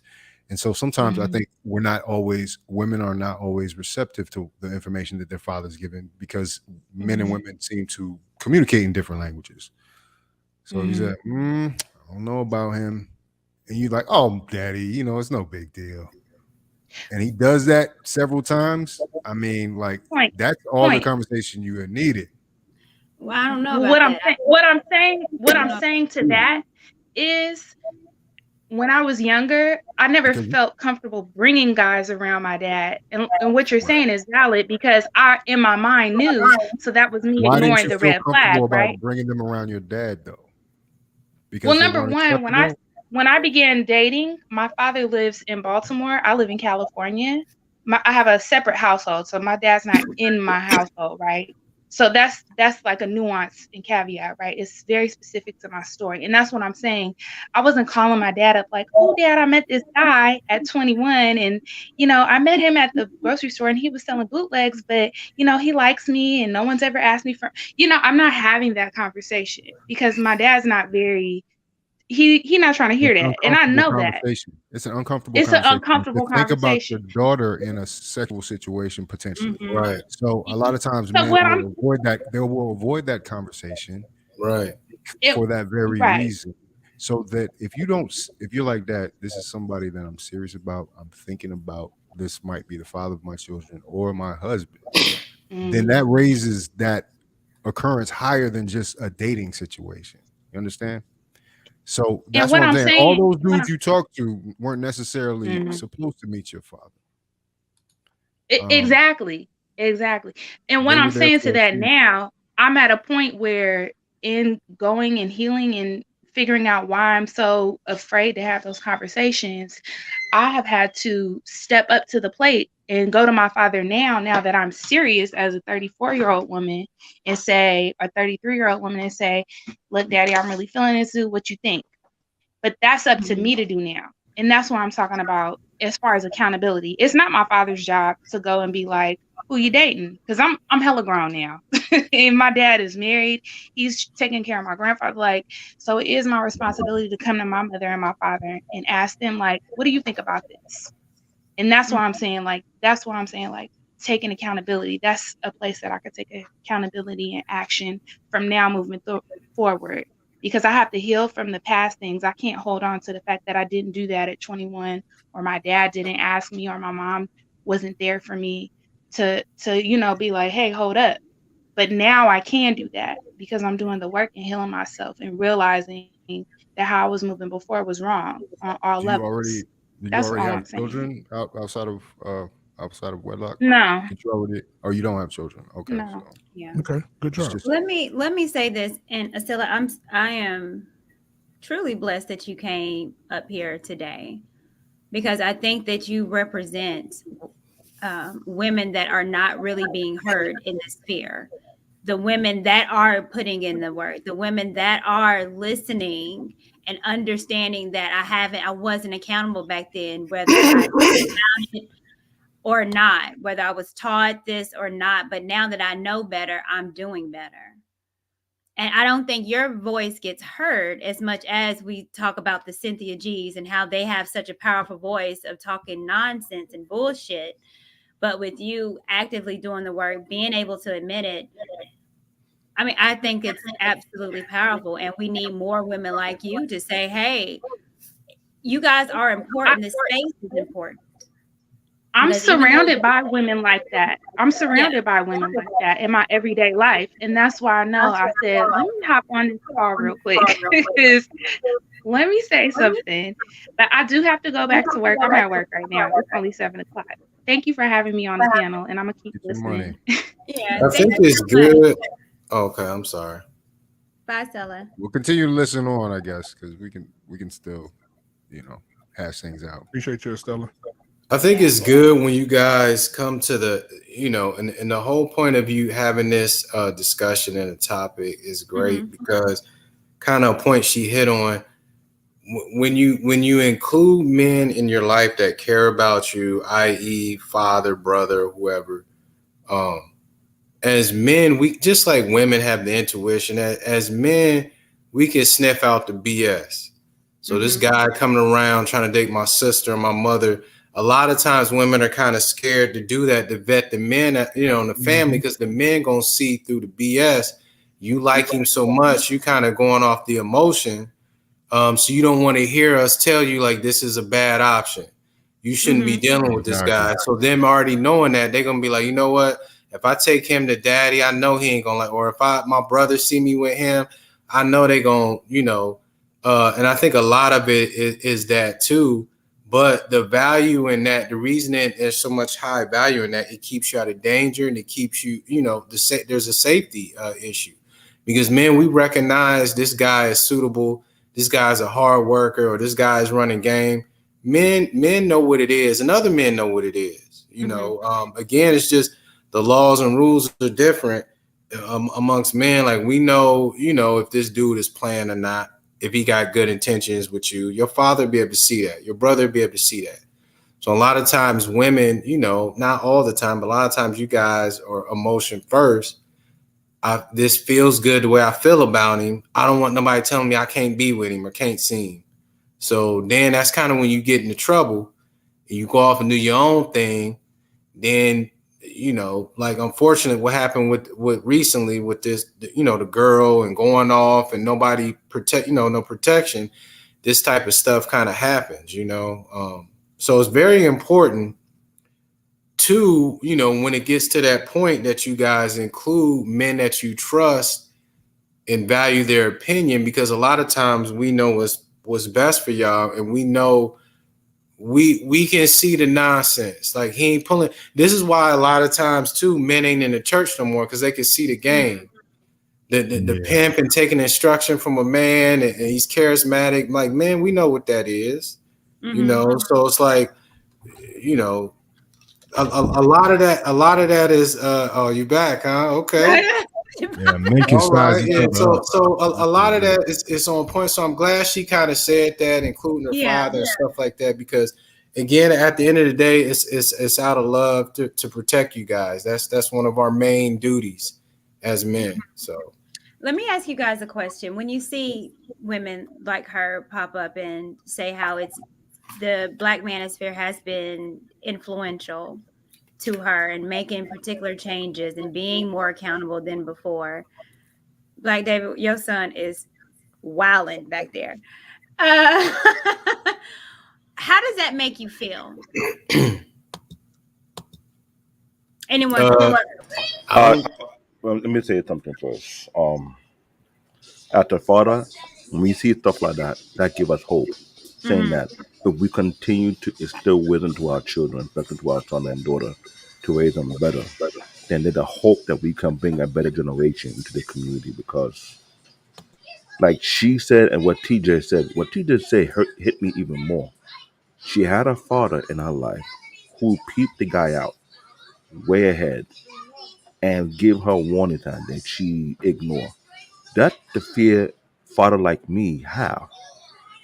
If we took all the time and effort to instill wisdom, understanding, insight to our son and daughter, then when they get to a certain age and expect them to make better choices, and they bring the potential spot, if we saw something, we give them a little hint, and they don't understand after all the talking we have been done over the years, it kind of makes us think that maybe our work go in vain. Because I'm not saying that's going to happen to everybody, but that is something that the father will feel. Because we got to be honest, the world we live in right now, we need Like grown that? folks with wisdom Yeah, who like that. You can. got a lot going on back there, baby. I know my kids are acting up funny in the background. All right, I'm gonna put you on mute. Let me get somebody else on here, okay? Something's going on. Look at him. Look at him. Look at that dad look right there. He's That staring is at that is. Yeah. him. Wow. I know that All look. right. Sit your ass down. Translating. Sit your ass down for a Sit good up your here. ass down. Like, I come on. knocked the And black don't you off come you. over there Like and in between his shake out teeth of like yours. this. Shake I know. your Sit your ass down. I knocked the black. Just knock the hell out of just you. He's just disappointed in him right at this point. He's just like, sit your ass you know down. what? Don't Yeah, you I see know me that. talking? You showing your tail, huh? All right. All right. Black Man Unfiltered. A young Yes. lady that And with came up, Denzel. Estella. Mm-hmm. As a black man in here, content creator, and you see that it's women that are also being affected, that are changing, that are taking what's going on in a positive direction in her life. How does that make you feel as a black man in this space trying to Um, make a change? it makes me feel. I want to piggyback on what Black David said. It makes you feel like there is hope. It makes you feel like there's not all the women. That all the women are not the same. You can't group all women in the same box. Um, and because women out here are doing the work, it's amazing to see that she would come on and even be the. She's very transparent in what she's saying, and so I put her in the same way I put you, Courtney. Same place I put TJ, because she's amazing as well. And I just want to say that I'm proud of her. I pray that she continues to grow. And as she's 30, in her 30s, early 30s, 34, she said, right? So, Third, yeah. about So by the time she gets married, can you imagine that man is going to inherit something that's amazing? yeah, that was good. Anybody else? Derek, Fawcett Media. One thing real quick. Oh, go ahead, TJ. Real And quick. what's going on? We ain't signing. Yeah. Hey, how you My, doing? Shout my out to boy the in the chat. building. What's going on, Black Men Unfiltered? What's Great going on, my conversation boy? yesterday. Yes, sir. I just want to clarify something. I did not grow up with my dad. And my point being is that regardless if your dad was there growing up and he comes into your life later now, you as a woman, as a little girl, his little girl, you always need him. And I did an interview with my father, and he shared some very candid things. I'm not candid, but not, well, yeah, candid, but it wasn't graphic. But my Mhm. point being is this: my father was in the game, in the hustling game in Los Angeles, when I was growing up. So that's one of the reasons he wasn't around. But at any rate, when I dated this guy, several guys in the last 4 or 5 years before I met my husband, my father had one conversation with this dude. One. Mhm. My dad was in California. I'm here in the DFW. And I think Courtney, you may have heard of. He had one conversation, and when he got the phone, he said, "T, toss that in." He said, "Toss that in," And because that's it.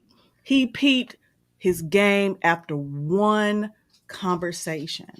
So Mhm. the difference, Estella, is that there was time. When you're grown, you think you know stuff, and I was an old grown, like in my Mhm. 40s. But no matter what, you need their input. You need their input. And so you can still get it. And now maybe your dad or the father figures, the uncles and brothers may even feel more comfortable talking to you now because, they don't get to be that age without making some stupid mistakes themselves. And they may be more candid about, no, baby girl, don't do that. Do Yep. not do that. My brothers have said, I have two brothers, my dad, and then a man, talk about the man. When my husband talked to my father, had a few conversations, and then even though I'm 50 something years old at this time, when my husband wanted to marry, he went to my father and asked for his blessing. I'm Mhm. old and crustified, but he did what every father wants for their daughter. He still That's went to how it's him. supposed to be. Yep. He went to my father and say, "I want to marry your daughter. I want Yeah. even in my 50s." Mhm. So we women, we always need our daddy. Right.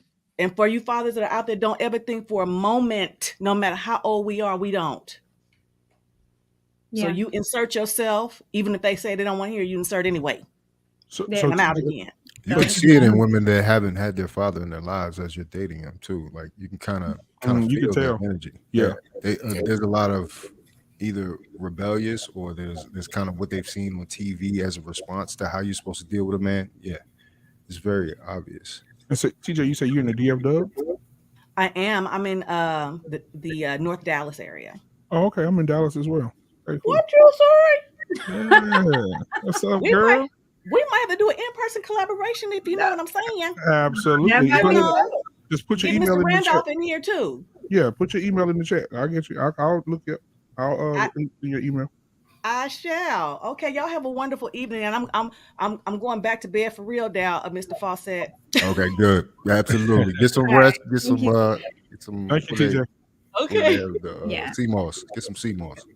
Okay. What's going on? We ain't signing. Hey, Courtney, how are you? Hope you're I am doing doing well. well. Good afternoon to everyone. Just hop in on my lunch hour.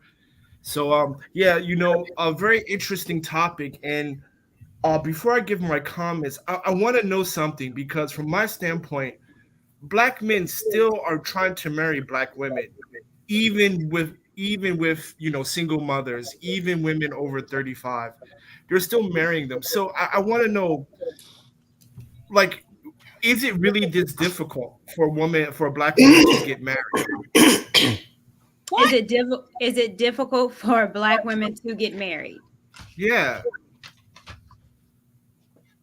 I ain't signing. You Apparently, know what you're I doing, would right? I would say apparently it is because we're not but now. I mean, but why? Because black men, for the most part, still choose black women. Most black men don't have a problem with single mothers. Most black men don't have a problem getting married to a woman that's over 30. Right? Like the Manosphere talking points Mm-hmm. pre Kevin Samuels is very, very small. Right? It's very, very small. And then most people came after Kevin Samuels. And a lot of people are just come on here to talk ish. I mean, we black people, we love talking ish. I come on here to talk ish because I live in China and not a lot of black folks. So I come on here and talk ish, right? Because I don't you never heard me talk about black women ain't this, black women ain't that. Because for the most part, it's black men. And even when I talk about traveling abroad, living abroad, dating abroad, it's black men that disagree more than black women. Mm-hmm. So like Yeah. I'm like so Well, pretty much I I don't guess what I'm understand the saying is Kevin that Samuels I'm point. finding it hard to I'm finding it very hard to find the logical link between, you know, the black manosphere and their talking points and black women not being married. Because for the most part, black men want to marry. Yeah, this is why, but That's true. this is why they're conveying though in the manosphere, they want to be married, but a lot of the women that they're desiring aren't acting accordingly, or act or suitable. So you're right, black men do want to. That's kind of what we talked about on the last panel discussion. Mm-hmm. Black men do want to marry our women, but a lot of times, again, the mindset is not that of a wife or a nurturer.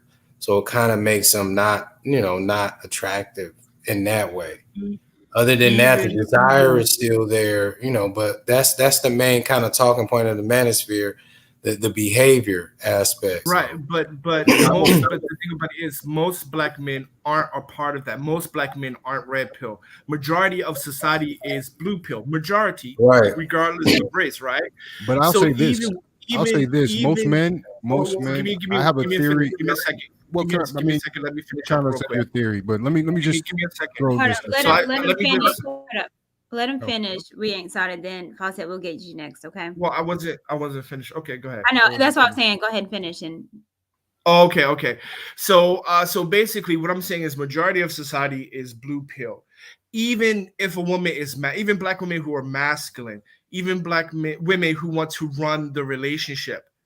Majority of black men, if she's pretty enough, if that ass is fat enough, all right. I mean, keep it a buck, cool, whatever, right? Because we come from single mothers, so we don't really have angst about women kind of, having 50-50 say or a 70-30 say. We grew up like that. The first leaders we experienced were females. We grew up in a matriarchy as an ADOS community. So we don't have an issue with that. So I'm just kind of wondering, why is it so hard? Because if I'm looking at my friends who are not red pill, who be like, yo, you crazy for listening to stuff on YouTube, they snatch up a woman like that. I mean, they are married to black women. But a lot of those women don't want those guys. That's the problem too. They'll get those guys because those guys they don't have the abundance mindset. A guy like, and again, like I don't consider myself high value. Like I said, I do pretty good, but I'm not just taking any type of woman. And I'm in a relationship, but I'm saying I don't have to because I know what I bring. I know what I provide. I know what I look like. I know what I'm about. I know what my morals and what my ethics and whatever are. Guys that may not have the abundance mindset or the ability or capability, they're just happy. I got a woman's paying attention to me. And this is why a lot of times you see the small percentage of all the women trying to get the same type of guy.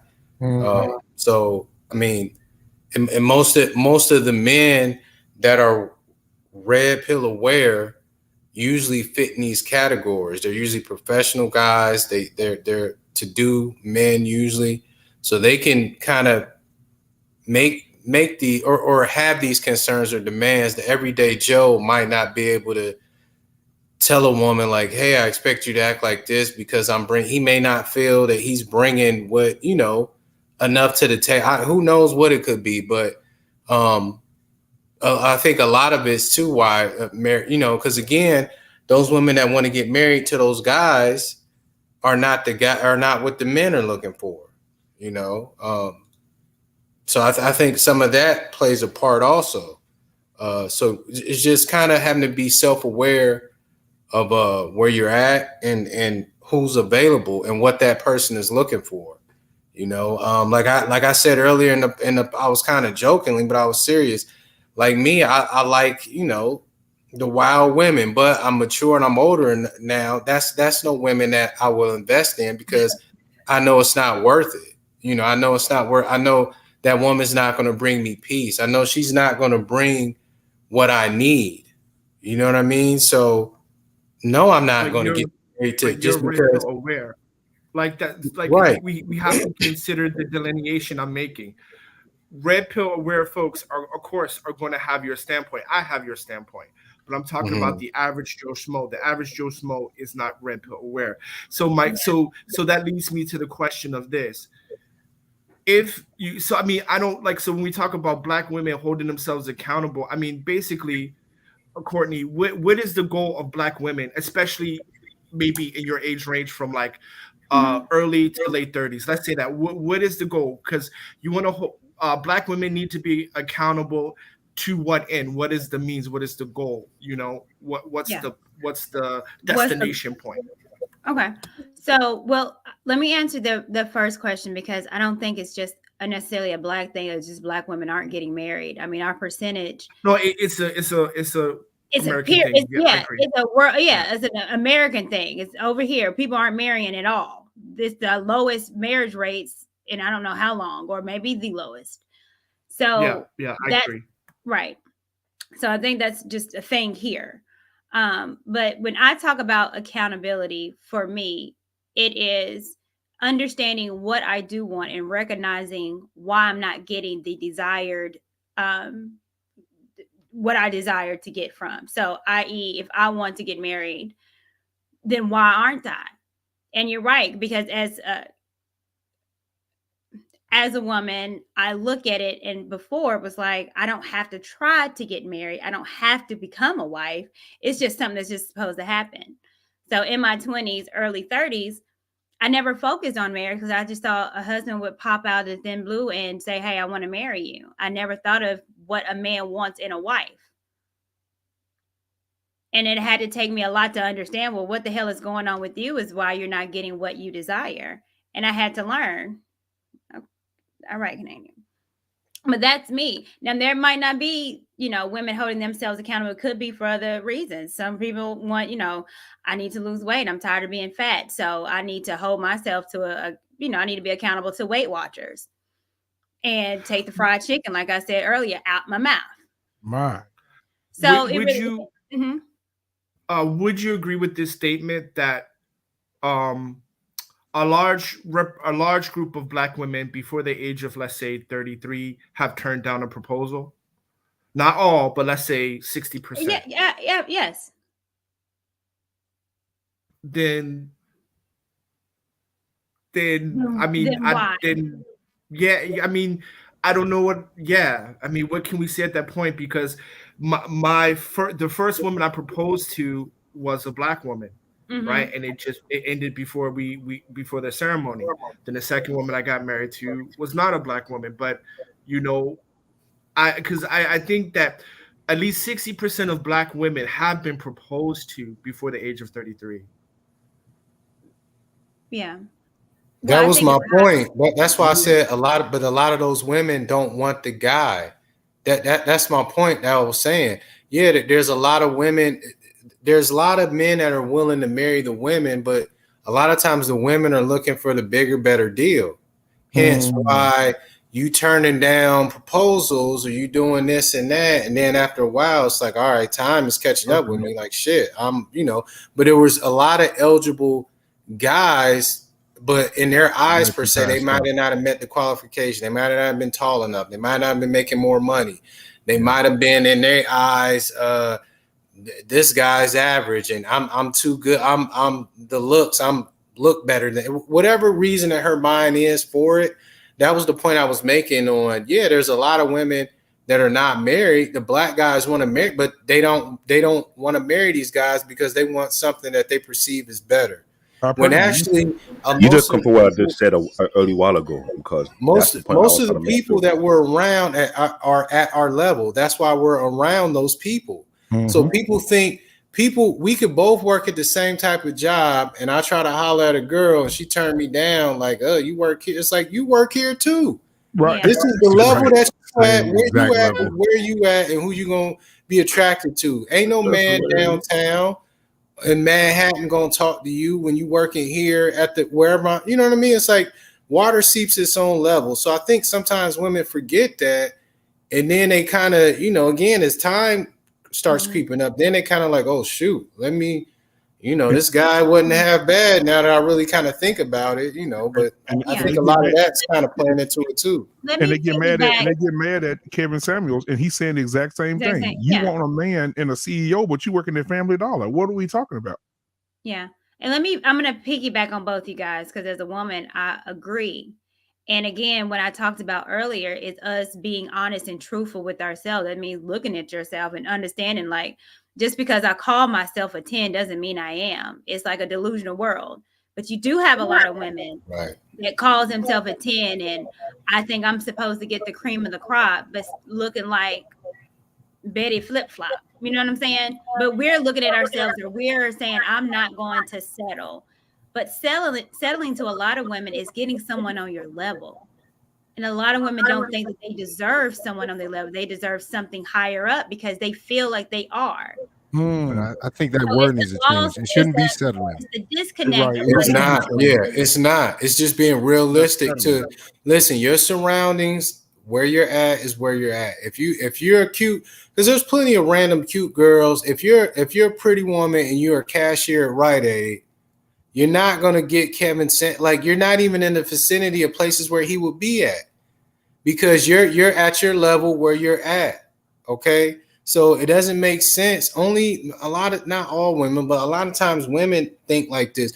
Dudes, we content with, I'm in this area, this is where I live at. I mean, shoot, old girl up the street is kind of cute. She feeling me or whatever. Let me see what's up with her. I don't think like, I see I mean, it's just the mindset of men kind of is not like that. We're kind of more realistic, Right. So I agree. Yeah. Let me say this on top of that. I want to piggyback on that. You say a lot of women don't like to settle, which I understand that. They like to look for the guy who are well made already. But how come the guy they're looking for who will be well made are the one they're bypassing, who is good enough to be well made? That's the point. Did happen during the high school and the college phase. Because they feel like something's And I better. see that on college campus. But they will leave the can't see guys. that. They can't I know see they that can't. man is building. That's what I tell you about they need an older man to kind of figure out this is a guy who has potential. Yeah, but so many people have older guys as uncles or fathers in their life, and they ignore just like like TJ the other just girl said. said. TJ said she use them. ignored her father warning. Yeah. So imagine when the guy they're looking for is in college. He spending long hours in the library. He taking many classes. He don't have time to go to the party. He building himself up. 5, 10 years later, that same girl that ignored him, she's knocked up with 2 or 3 different kids. The guy is high up there, TO level. Just like the guy that Kevin was making fun of, who went back and married the college sweetheart that ignored him after many years. Now she had 3 kids and you finally marry her after all that? That's the ultimate simp level. Why back to the woman You who talking turned about you Boyd down? Watkins? But yeah, there you go. Yeah, old boys. Yeah, man. Hey, but you know There what? you go. But Boyce was on a mission with that. So, you so know. Courtney, I That's don't the know. problem. No one is speaking out the truth because everybody wants to be self-made. What happened to the one who about to be self-made? He built himself up. The diamond in the rat. Hello. A lot of times that guy will go back and just have sex with that woman and leave Yeah, her he ain't alone, gonna marry her though. you know. Mm. But I Which want I to get back talked, to which I talked about. Yeah. I talked about in the last Shining, panel man. too. Yeah, he's Yeah. definitely going to use you up Let- because let- again, So it's Courtney, not let me sexy. let me ask you this, Courtney, real quick. Okay. I don't know if you know about the little experiment they did in New York. They put a store in New York and they said, "Come buy your husband." The build each level. And each level had a man with great potential, and all the women just kept the men were great. They just kept going to level to level to level, looking for the best man, and they ended up at the top. And the sign just basically said, "Oh, you've reached the end of your shop, and you got to leave the store." No woman stopped. They just kept going. They showed a man that made 50,000, 100,000, 150,000. They just kept going up trying to get the better man. They ended up running out of floors, looking for the better. The men, second floor, it was over. Y'all good. Well, here we talk a lot about hypergamy, but I'm here to say hypergamy is not about money. Women want it all. And so we want money, but we want the good sex. We want the money. We want the charisma. We want you to be a leader in a good job. We want you to be a great man. We don't want you to cheat. So we're always trying to figure out who has it all. even though we ain't got 50% of what we want or what we're looking for, we want it all. And if we had a man that we deemed that had it all, but they just had sex with us, we feel like, oh, we had it once, we could get it again. Even though that man might have had sex with us, but it doesn't compute in our head. It's we had him, so therefore I can marry a man. Let's just say I was with Trey Songz. So now in my head, because I got Trey Songz, I'm thinking, well, shit. If I could pull a Trey, even though that man don't know my name, the neighbors know I'm it's always him. gonna try to get someone like that. Does that make sense? Yeah. I'm about to sing a song. The neighbors know But this my is name. but this is the mindset. Okay. This is the mindset that keeps you guys in the hamster wheel. You're And by the absolutely time right. you running it, and by the time you stop running, You now you 40 and you're looking like, damn, Right. I didn't, and it's like you had again. And Trey And was this why I into said- you when he had braids back in Petersburg, Virginia. You know what I'm Then I might saying? have Like, bought him. and you yeah, wasn't but this talking is to him.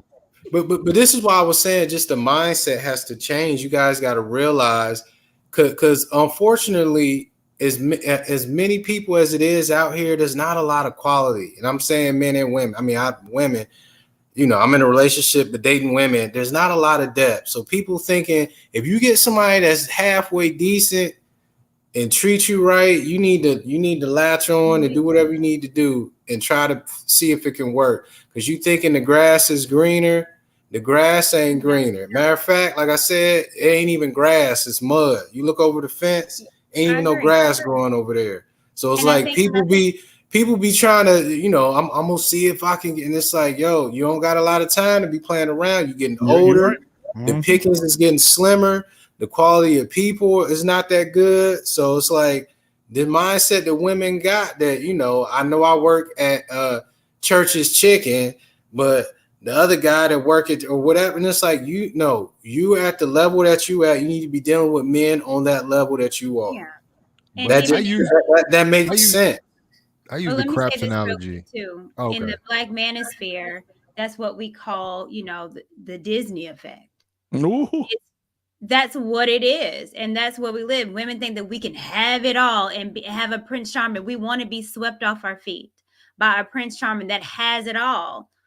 And if we don't have that, that means we're settling.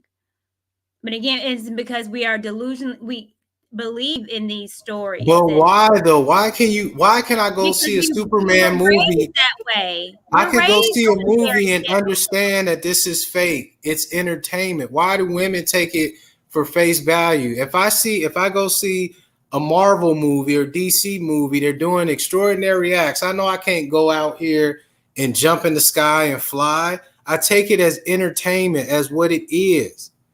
Right. Like women, y'all are no dumber than us, or just as, why do y'all believe this stuff? Like, because as a child, we're taught to be princesses. We're taught Disney. My daughter dresses up like a princess, and she believes she's a princess. But Disney's not real, though. That's my point I'm making. To you, the idea of, but this is what I'm saying. We understand it's not real as animation, but the idea of your Prince Charming is something that we want, and we look at Prince Charming. That's what it looks like to us, and so we're searching for a Prince Charming. But how many times have you saw a movie and you seen women? I remember going to see, even in my home, sitting here watching TV with my siblings, my sisters, and they watching Queen Sugar, and Hollywood comes in and tells her, "You can leave me. I'll do whatever you say." Girl, I need a man like that. When that show go off, they looking at their husbands out the head like, "Why you not like this? This is a scripted drama." Man, like what? I don't get the fact. But like, you're right. Because women want a Prince Charming, and we see that, and we believe. I'm a woman, and so I don't this is why Kevin Samuel says women, you wreck your own household, your homes, because again, women constantly, you guys need stimulation. You need a boring relationship to a woman is a healthy relationship, and that's a fact. We need to practice more on being human beings and not human doings. That's what Zoe Williams says, and I agree. We don't always have to be doing. I remember when I was married, I'll be in another room reading or doing something. My wife would come in and think that it's a beef because we're not. I'm like, no, I'm just in here. There's nothing going on. We're cool. You in the other room doing what you doing. I'm in here. Things are fine. Stop trying to manufacture some stuff because and get, like I said, normacy is foreign to a lot of people, you know, especially women, because there's not enough excitement going on, or not. It's so crazy how just wreck and relate. He was too, and I used to give this disclaimer to women. Hey, dating me, I'm very low maintenance outside of you giving me my sex like I need. I'm not gonna run the streets on you. I'm not gonna beat your ass. I don't drink. It's like I might be too slow for you. I give women that disclaimer. I was like, I don't know what you're accustomed to, but it's very chill. With me, I expect you to be chill. If I'm too slow for you, too boring, kick rocks. Bye. Because it's like we're not just going to be doing stuff just to be doing it because you're bored or you need to feel some type of way. And with that being said, not saying that we don't go out and do stuff, but I'm saying I noticed that a lot of times with women, I have to entertain. Like I'm like, I'm bored.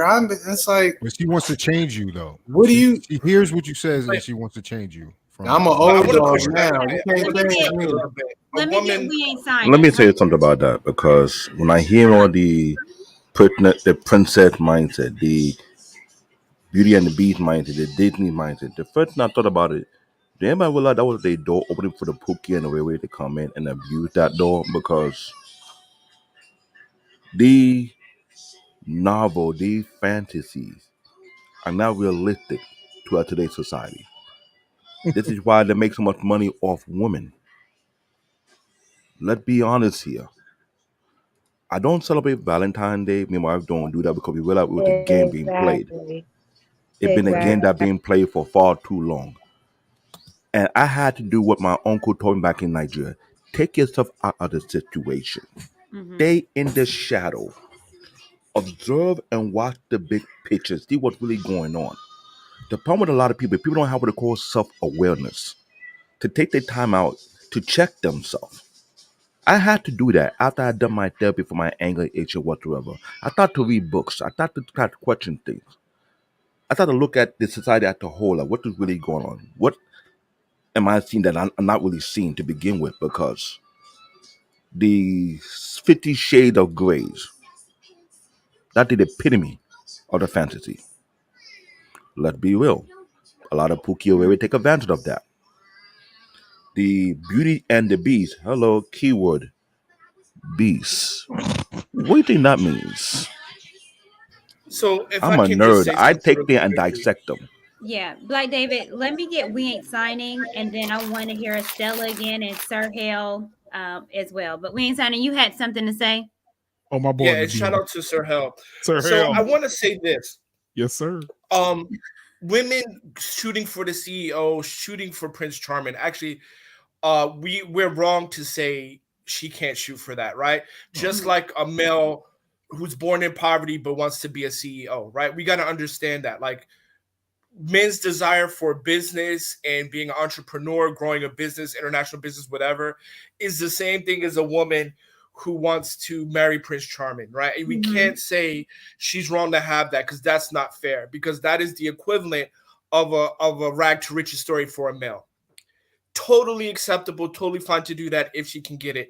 And it's her right to pursue that, right? It's in the Constitution, the right to pursue your happiness. So I guess the issue comes when you're no longer qualified for that and then complain and then say all black men ain't ish because of that. But I don't see a problem with black women or any woman shooting for what the best she can get. Right now, if she can get it, get it. If she can't, then you need to exercise your option B. But the issue of settling, everyone settles. There's no one in the planet that's going to give you 100%. Even your Prince Charming, everyone settles, right? The goal is to get 80% or higher, B plus. If you can get a B plus on a report card, then I'm going to marry you. B plus or higher. 90%, great. but everybody has a pet peeve. Everybody has something that you just can't stand. There's stuff that your mother, we all love our mothers. There is something about our mother we can't stand, but we still give her an A+ because we love her. Now you know Right? what? So everybody settles. But the point is, it's just that when women have a right to pursue their happiness. However, so do men. And then when you get to a certain, because the thing about it is, when you get to a certain age for women, your options shrink. I mean, for every woman, and a man's options expand. So on the same token, this is where me and Courtney disagree, right? Is you travel the world, go where you want to get whatever you want, right? As a man, and you're 30 from 35 up, right? We want to exercise our Disneyfication of love, right? No, Isn't hell that no. fair? I disagree. And we ain't signing, me and you agree on everything, but I got to push back. Yeah, We cool. The reason I push back is because you're dealing with a reality and you're dealing with a fantasy here. If a man has to pull himself up from the bootstraps, that's a reality to him. But if a woman looks at something on TV, or looks at this stuff on TV, or, oh girl, look at him, oh girl, look at Mars Chester, look how he treated Mia in The Best Man, he loved her no matter what. We can't find no man like this. They cannot separate the fantasy from the reality. Man. So let me ask you this. Let me ask you this. Let's say Courtney, 18, let's say 16-year-old Courtney sees something on TV and says, I want a Prince Charming like that. She studies hard, she goes to Yale, right? Yale is full of Prince Charmings, old money, long money, whatever. She goes to Yale. She finds a dude there. Dad is a CEO, third generational rich, whatever. She got her guy. Right? But what's the chances of that? Seriously, come on now, we ain't. Come on, brother. But the point, what's the chances? What's the chances of the average man rag to riches story, right? It's the same. But nobody tells that man, no, you can't become a CEO or start your own company. The probability is the same. We get told that all the time. Men have no error to be not living reality, because there's a consequence for us being delusional. No days off. Yeah. Yeah. We're always told that you got to do better, or you don't eat, or you'll starve, whatever. Men are always held to that. Like, we don't have the room for error to be in the clouds. Or, man, I'll do this, or man, you get stepped over. Yep. Let me hold on. Let me say this too, and I want to get the two, Sir Hale and Estella, because I think even with that, when we're talking about the fantasy and reality, the reality is if you work hard enough, you're able to overcome and get a whole lot more by working hard as a man than me wanting a Prince Charming and looking like Precious. I can't change what I look like. In order, I want the man like Beyonce want the man, and we're competing for the man, but I'm gonna get overlooked because I can't physically look like that on what those Prince Charming men actually probably really want, or that type of man that I can deem as a Prince Charming. Exactly. Well, I mean, there's physical hindrance when it goes to that as well too. But women were always, I'm a 10, like the lady earlier when I showed the video talking about she at 8 and comparable to Beyonce, but that face was swollen like a balloon. Whoa. Yeah, built like a Glade plug-in, and then trying to come on. But most successful men marry a 6. Most successful men marry a 6. Look at their wives. You can go to Forbes 100, the top 300 richest men in America. They're 6s. That's a fact. Their mistresses be bad, but the wife, it's keeping up because the mistresses, like we talked about before on the panel, they're for fun. They serve a purpose. The person that's solid and wholesome might not be that 8 or that 9. Exactly. And that's usually what you see. You see the billionaire and his wife, like, damn, she ain't nothing. Yeah, Mackenzie Scott is not a 9. But Bill Gates' wife Bill Gates' wife like a half-turned werewolf, and she's right there at that house, loving on Bill. They divorced now, but I'm just saying, all those years she knew he had a mistress. Come on now. And she allowed him to have a mistress. Their wives are 6s.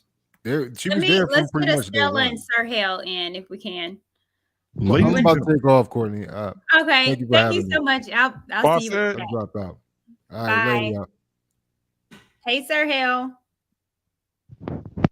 My brother. My guy. My What you turn. got? Is it my turn? Sure. Okay, well, I wanted to come in on that Disney fantasy thing. Mm-hmm. Canadian born, you said something about the marketing of like popular culture and media is mass marketed to women, because even when we take a step back and look back, when televisions became available in every household in America and around the world back in the like 30s and 40s and 50s, who was at home? It was women. And what were we watching? Soap operas. We were listening to soap operas, stories like that. Those Lionel type of Richie. things are intentionally marketed, like you said, in the marketplace. I'm a hairstylist. I work with women. I work with Black women. A majority, I want to just side note, a majority of the women that I work with, my age, older and younger than me, have not been proposed to. That's a big reason why we're not married. No one's proposing to us. And that's it. I don't think a 60% of women have by the age of 30s or 40s have been proposed to even. That's just not there. Give me the statistics on that. And I think I probably have better statistics on that because I work with women and I've been doing this for 15 years. And I know women who've been doing it longer. So I know women. Back to the point about Disney and fantasy being marketed directly to women, because women, we're the top consumers around the world. And Black women, and you guys can run the statistics on this, you all are very intelligent and educated men and women. But I've heard numbers. Black women, we consume a majority of things in consumption here in this country, and we supposedly make up 7% of the population of the United States. Correct me in all the nuanced stuff, that's fine. But I work in the hair industry. This is a multi-trillion-dollar industry. You know how many Black women are at the top of these companies that are getting all these trillions of dollars? Zero. How much do Black women contribute into them making all this money, into China having all this money and getting hair bought and paid for by us? We consume over 50% of it here in the United States alone. So everything you're saying about the Disney fantasy, it's purposely marketed to us and women in general, because I know white women too who buy into the fantasy because it's marketed to us for a reason, to keep us trapped in this matrix of a fantasy so that we can't face reality. So when the Kevin Samuels come along, we call him up and we want to have combative conversations with him instead of saying, damn, I don't like how he's saying it, but goddamn if he's not wrong. I mean, if he's not right. And it hurts. And then we have to go to therapy and do our work, which is it comes back. Where's the accountability? Do your work, go within, discover who you are, meditate, pray, go lose 50 pounds, 10 pounds, 15 pounds, become valuable in the sexual marketplace. These are the things that are being spoken about in the manosphere. These are things we're speaking about here on this platform, and I hope many more platforms. And that's why we do need to have these conversations. And it's not going to end here. We're talking about 400 years of damage that's been done to our people in particular. Estella. I'm glad you say that I just want because to I say remember this when I was hold 8 on, years hold on, old. Black, Sorry. hold on, Black Dave. I'm gonna be real short. Estella, I just want to say to you directly that I am amazed about your mindset and the way you think. I am truly amazed by that. The way that you speak and the way that you realize things and things coming to you as real as they are. You're not I'm living a this child of fantasy. I'm a child of Farrakhan. I'm not religious anymore, but I'm a child of Farrakhan. I just want to put that out there. You are. Because Yeah, you sound like a unicorn. Yeah, you are more. You are more. I'm not. I'm Be not a more- unicorn. Right. That's the Thank thing you. about it. Is I'm it not a people? unicorn. There's a tribe of unicorns out here. And I really hope and pray that our brothers and our sisters begin to awaken. And this is an awakening time. But I'm not a unicorn. Many of us know these things, but we don't always know how to apply it. But so I want to. I appreciate that. Thank you. You But be the I'm gonna let y'all more. finish. You be the Morpheus in their matrix for sure. Come on. Yeah, I'm like that, especially at your And I'm glad age. she You said that talking like because that. I remember that when I was 8 years old, came back from school, 3 o'clock, General Hopley came on. When I'm about to change that channel, my mom almost killed me for that soap opera. Lord. So I know what she's talking about. Yeah. When soap opera is on, you touch that TV and trying to change that channel for a black boy? Yeah. I'm Boy. gonna let's let Sir Hale speak. So I'm gonna say this real quick too. And when we look at the divest community and women wanting white men, it's not that black men are just doing bad and they just gave up. They're seeking that Prince Charming, and they are looking at TV and how white men are treating women on TV, and they're wanting that because they're seeing What's black wrong men and with how they're portrayed on TV. Women do look at these things. And they're both fake. But I mean, Well, fake look, as White it is, white men treating black women a certain way. We finding out they killing y'all.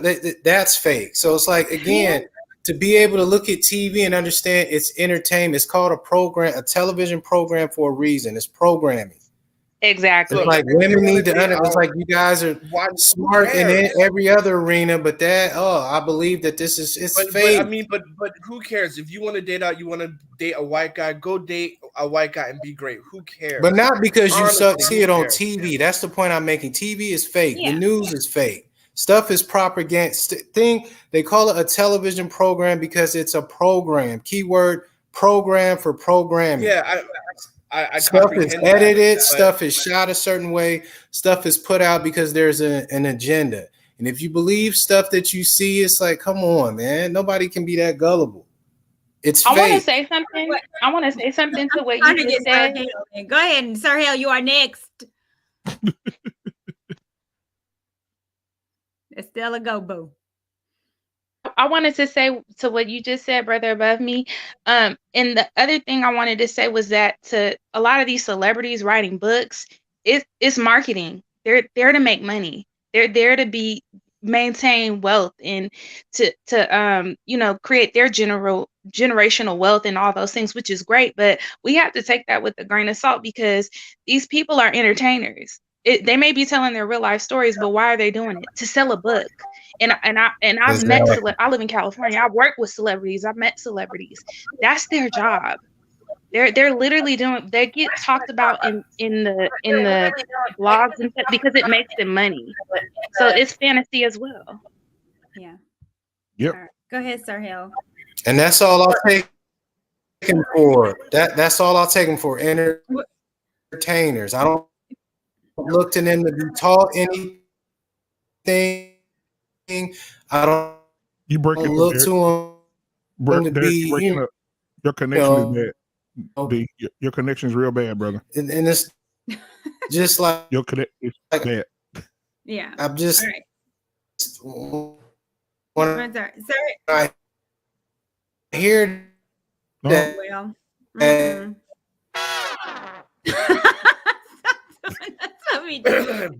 You're Borgin, bro. You're Borgin. It's all right. I'm gonna let. Go ahead, Derek. I'm gonna let Sir Hill speak, baby. Okay. He'll pop back up. Hey, what's up, Courtney? How are you? I'm doing well, thank you, and thank you for the super chat. I appreciate that too, brother Maya. You know, I'm rocking with your black men unfiltered. What's up, sir? Hey, what's going on? That's my brother from another mother going on. Boy. Yeah, we ain't signing. What up, sir? How are you? Excellent. And Canadian. How are you? Hey, my brother. I'm keeping it simple. Good to see y'all. To the lady, to Estella. Good to see y'all. To the chat. What's up, everybody? Now, I keep hearing us bring up the Disneyfication of relationships with women, and it is true. That has been mass marketed to our ladies, but fellas, we got to take some ownership in that as well. Now, let's go to the 80s and 90s music. No, right? We help to perpetuate this pedestalization of our sisters, us wanting to have sex with the most beautiful of women. And I think a lot of the men who speak about these things, and this is just me being real, they complain about women wanting the best because they within themselves feel like they can't afford that kind of woman. And so some of the argument is not really genuine. They're not coming from a place to where, you know, they're their best, and at their best they're seeking women. A lot of these guys are reaching for people who are out of their league, and then when they get rejected, then there's a level of there's some anger there. So that's part of it. The second thing is all of us guys have at some point tried to use our money, or whether we bought a new car, or our status to get women. So it's not just the Disneyfication of this; it's how we pedestalize sex and beautiful women in our culture, and we start to realize that has backfired. When it's backfired on us, now the conversation is extended. Now we have to look at the women as well, because something Wayne Simon said earlier that I agree with is, why shouldn't women go for the best guy? Why shouldn't they go for the CEO? Like, why shouldn't they have that? Like, what's the real problem there? Are we saying that they shouldn't go because he's a CEO and it seems like that's just they're just being hypergamous? I think women should go for the best guy, but here's my thing. It shouldn't just be the man with the position. It should be with the man who's working to get there. That's what we got to get to. Is not going to a man who's already self-made, but going to a man who's trying to make something out of himself. And I think that's what we got to get to. So I don't believe in the whole it's just on the women, the Disneyfication of that, because a lot of us guys took our girls to go see those Disney movies, right? So it ain't just on them, it's us too. Yeah. When you learn, brother, you got to do, brother. And so you're right though. Some of those songs back in the day, Ooh, yeah, Come on, man. I Come on, man. you. I mean, they did do it to us. Down on bended knee, little boys Yeah, to on men. bended, but guess what? That's marketing as well to the women, though. That's But we marketing as believe well. it though. That's the thing. Like Mm. I can remember. I remember my mom looking at, let's say, wanting a relationship like the Cosby Show. Like she wanted the Huxtable Right. family so bad. Me, I Everybody know did. my perfect relationship has always been my wife and kids. And I look See, at I that didn't like, like that man, show. I They love made the father look stupid. I hated that show. love it. Which one? But I look With at that, I Damon was like, man, Wayans, that was a great show. It was funny. I love it. See, the reason I hated that, they made men in that so the 90s is out. 2000 husbands and fathers are stupid. I don't like that. I don't like it at all. You're right. He owned his Everybody own hates Chris. Just think about the shows. Everybody hates Chris. Yeah, we all the can make Black Fathers. decisions. Yep. Yeah, I don't like that. Yeah, man, you're right. Well, my wife and kids is one of my favorite, but I say that to say that that's women. We look at that like, man, I want a husband like him. I want a husband like that. And so that's how we build our criteria, even if it's fake, even if Damon Wayans out there smoking crack. We don't look at that. Hold on, what? Nothing he does. Oh, but I was like, he was in public, in private. We look at that role. Exclusive news on I Am Courtney. Okay, yeah, I'm like, whoa. Exclusive news. You said Damon Wayans is a crack addict? Did we just hear The that? 10 p.m. You can't news. just be hollering that out. I'm like, what? I wouldn't call him a crackhead. I'm just saying. That's what it Let's just sounded say like. he The was. Wayans brothers is smoking crack. I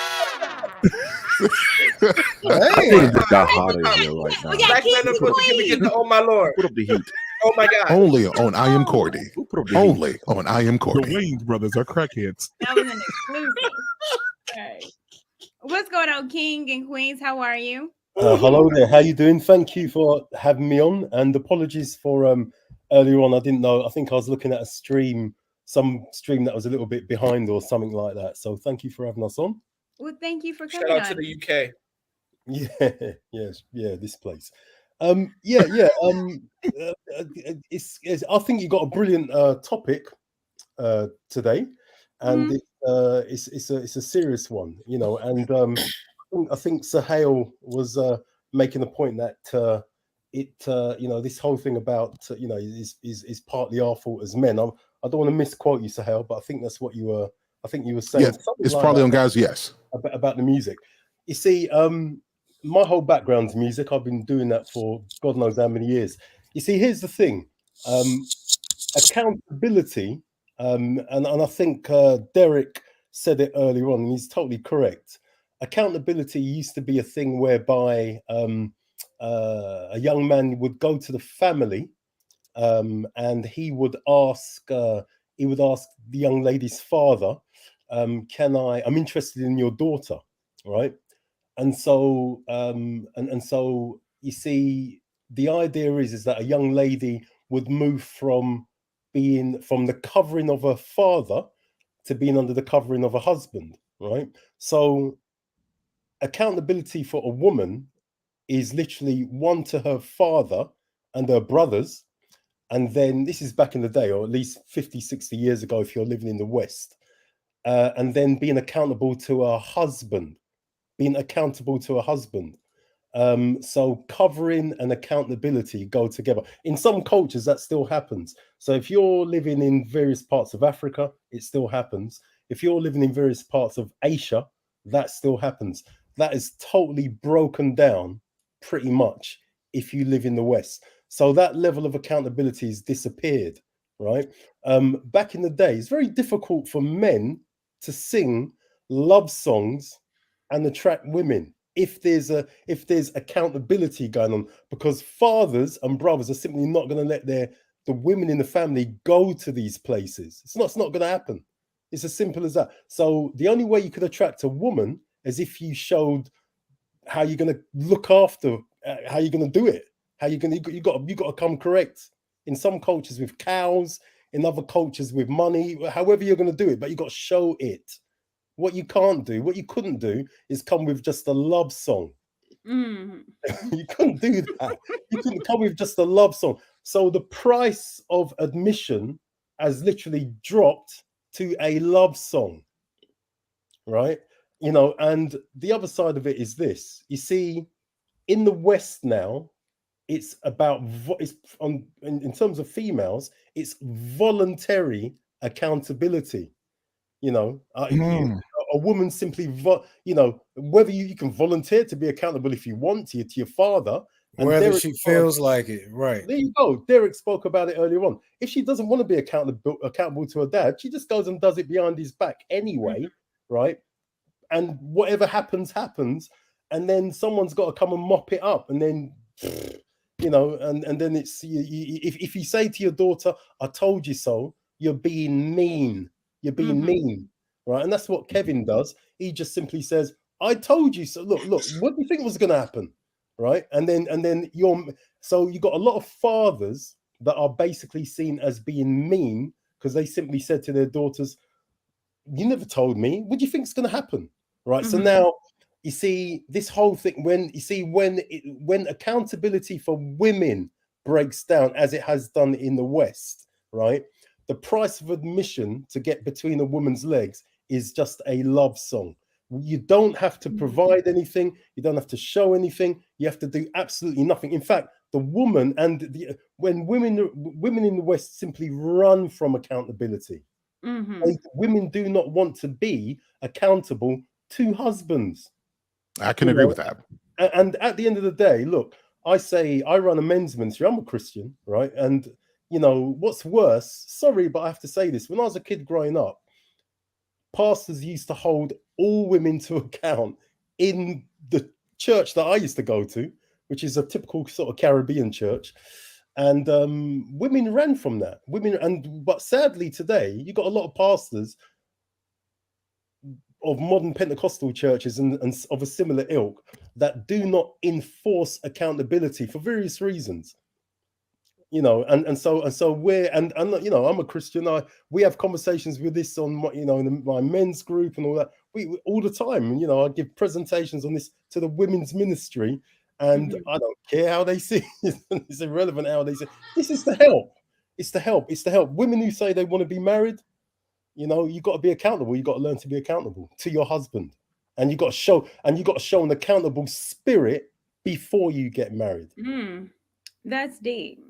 And I like that because I agree too. yeah. And I think that spirit is again where we talk about, you know, you becoming a wife before you get married.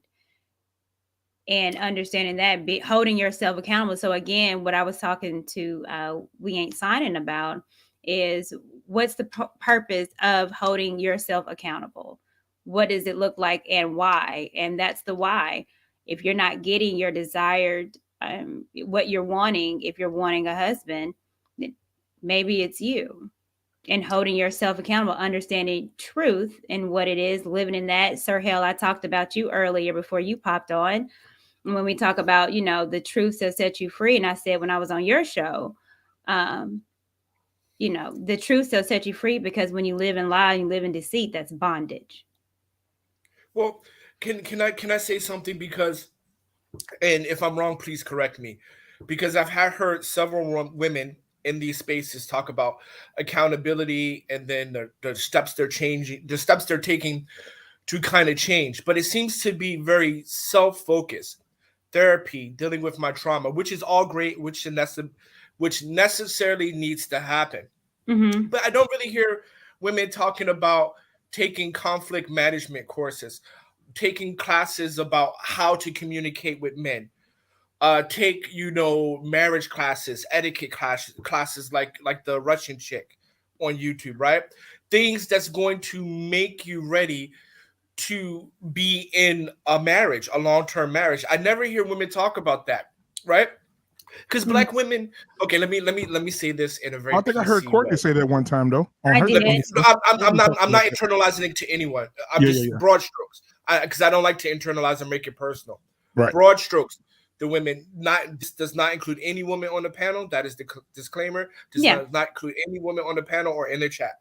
But I never really hear those type of topics like, okay, I'm taking this marriage class, I'm taking this communication class, because for the most part, American women aren't trained to know how to communicate with a man, right? Now, not all, but in majority, right? Like, now the environment is as such that, women needs come first instead of let's meet each other needs. Let's both put each other first, right? So, I just want to say that. Yeah, I remember. I don't know what show you were on, Courtney, but I remember you saying that women that are not of the Black race are taking classes on how to get Black men. I remember you saying that like a while back, like you Yeah. want to. Yeah, I did say that a while back, which is true. Well, I want to say that because a lot of American men are now overseas. They're over here. A lot of white guys, a lot of white guys. More Black men are now traveling, right? The SYSBM, the Passport Bros, the group that I belong to, are growing more. I know that Courtney hates that, but I really don't understand why Courtney doesn't want the best for me, and it's really hurtful. But anyway, it's all good. It's all good. I do want the It's all best good because for I want the you. best for Courtney. Well, thank you, and I do want the best for you. I just happen to think what's best for you. What? So you agree Black men should do whatever is in their best interest? So Well, we agree. Look, okay, All right. I Good job. support. If you find love, you found love. I only have a problem when it's Black women or Black men saying I can't find it none with the Black woman or the Black man. No, And we then not. they We just saying degrade do whatever's us. best for you, whatever that looks like. Well, Can I get an oh my god Black man unfiltered? Oh my god. Okay. Courtney, we are cool for life. We are cool for life. I have no smoke. I'm gonna sit back and chill. I'll have smoke for you tomorrow, probably on Star Hill's channel. So can I chime Ladies in and gentlemen, there? you heard it here first. Courtney endorses SYSBM. Do not. Breaking news again at 10:15. Yeah. Can I just say something about this SYSBM? I just heard about it literally. Then I want to go after you, kings and queens. Just a few days ago, and I find it quite interesting. For me, I'm a Pan-Africanist. I've been a Pan-Africanist for 25, 30 years. I'm a Christian. Some people think the two don't go together, but they do. Hey. And they absolutely go together. Kwame Nkrumah was a Pan-Africanist and a Christian theologist. Marcus Garvey was a Christian. He was an original. So get rid of that notion. But anyway, regarding this SYSBM thing, I absolutely believe that if there are no wives in your hometown, you need to travel. Sometimes you've got to travel overseas. Absolutely, you've got to travel. I have no issue with that. In the guys in the Indian community that I've worked with years ago, they would joke and laugh that they would go to India to look for wives. They would go to India and come back with a wife. This is what Indian is totally known in their community, because they don't want, generalizing now, but a lot of them don't want anglicized Indian women. No, they want Indian traditional females, a lot of them. And so what I say to African heritage men, Africa's a big place and it's not that expensive to go. And I would recommend people go to Ghana, go to Nigeria, go to Togo, go to East Africa, Kenya, Uganda, Tanzania, all over. Walk around, have a look. You come from there anyway. So I'm half Yoruba. My family come from Jamaica. half my DNA, half my DNA, I found out 3 days ago from AfricanAncestry.com is from Yoruba. I thought I was hoping to be Ghanaian, but yeah, but anyway, so I have no issue with traveling.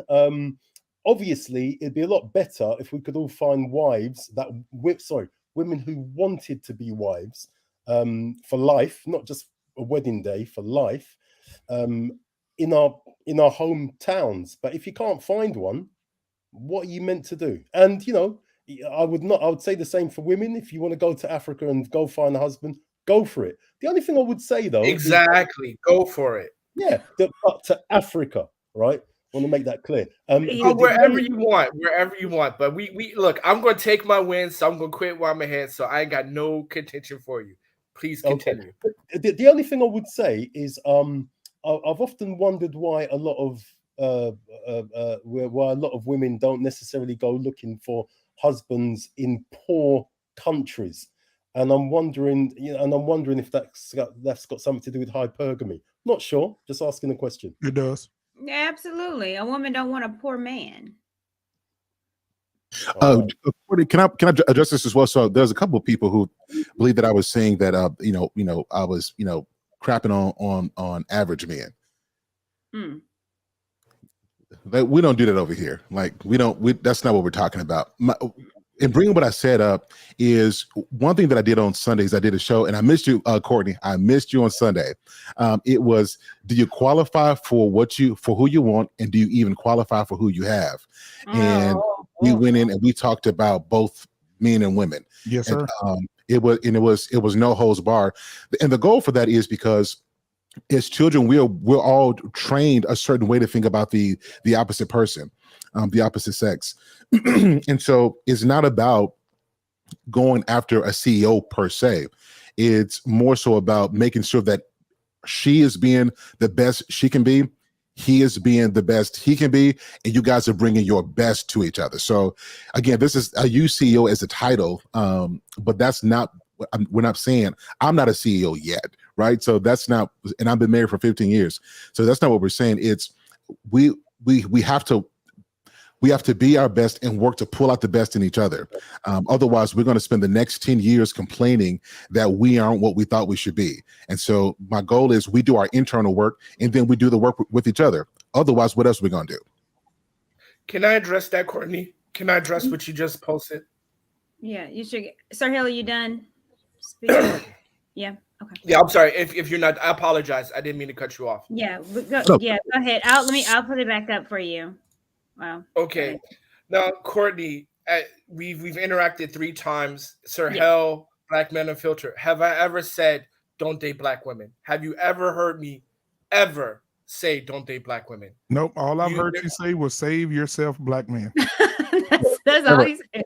It's never been about not dating black women. Right. He said it's always about preference. I just said do whatever is best for you. Right. Period. And women do whatever is best for you also. Whatever that is. However that works for you. I am not anti-black women. I don't have issues with black women. I think that majority of black men who are complaining in these spaces are still hurt from high school. Right. Mm-hmm. And I just literally said black women have the right to go for that Prince Charming. I literally just said that. So how do I get I hate black women? Like, I'm confused about that. Yeah, no, I definitely don't believe at all that you hate black women at all. You just have always been very consistent and go where you want it, date who you want. And you've actually said that you are engaged to a black woman. Am I not? Right. That's correct. Yeah. That's correct. So, well, I appreciate you saying that. Well, thank you for allowing me to address that. Thank you. Sorry. To pause the conversation. Yeah. I think it's so important though, because on these panels, I think a lot of people see the snippets of what we say and don't know what our background is, and a lot of assumptions are made. And within a short span of time, we can make a whole assumption about a person's life. And so I think it's good clarifying this stuff. We all listen. We all love our people, and Mm-hmm. there's no hate, there's no bias toward anybody. The goal is for us to love, but the goal is to make sure that we're not going outside of our community saying that I'm only dating outside because I don't like my own people. So I think Yeah. that is one of the points we're making. So find out who you love. Right. Like I'm married to a black woman. She's straight African American. I've been married to her for going on 15 years, with her for 17 years, got 4 black beautiful children. I love it. But I love her, and that's why she's my wife. And we're saying find that, but we're not going to crap on our community. He said we're going to find another community. No, we're going to build our own, because if we don't build our community, who else will? Hey, preach that. All right. Well, guys, I think I'm going to wrap it up. I think, again, just been amazing. And it's because of you guys. So I appreciate it. But before we go, I'm going to start with you, Black Man Unfiltered.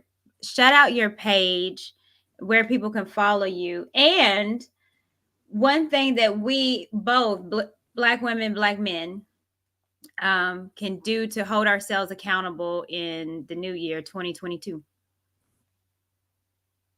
Well, I thought we saw an example of that today.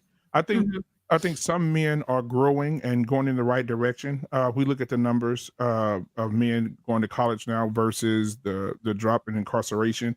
That's a beautiful thing. I think going into 2022, I think black men and black women that are on the same page, that believe the same thing, and that thing is the right thing, that we can work cohesively together to make that thing work.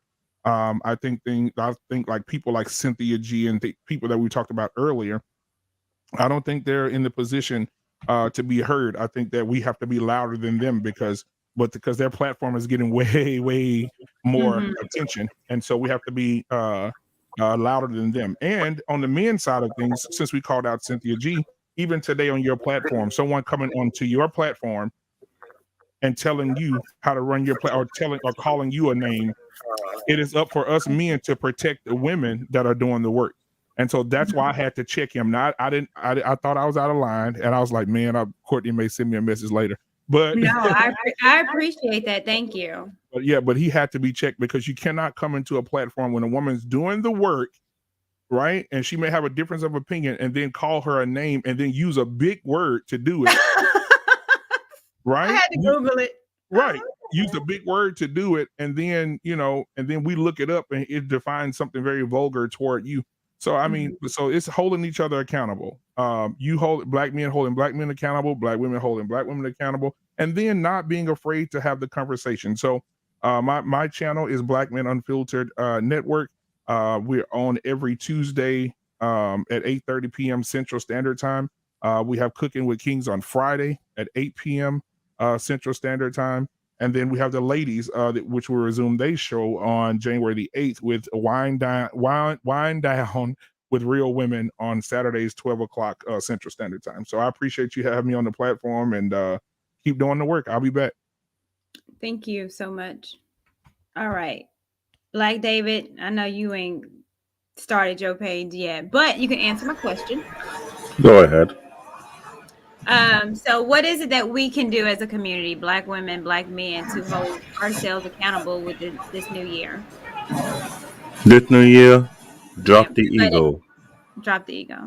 Be humble. Because sometimes when we walk with ego, we're walking with pride. Mm-hmm. And when we're walking with pride, you cannot see clearly. I think that's what the problem with our black men. We going off with a lot of ego. At we are, like you said, we are 8, 9, 10. That's part of ego. Mm-hmm. You're not being self-aware about who you really are, the individual, the person. Because of the book I was showing before, I bought the book more than 10 years ago called I Kid Did It Goodbye by Joshua Harris. Mm-hmm. Now, the first version was made 5 or 7 years early before the edition. When I read this book, I realized there was something I made a mistake on about dating, because dating will hurt you. But also, people who get into dating, they come out with a pride, with an ego, they pretend to be something they're not.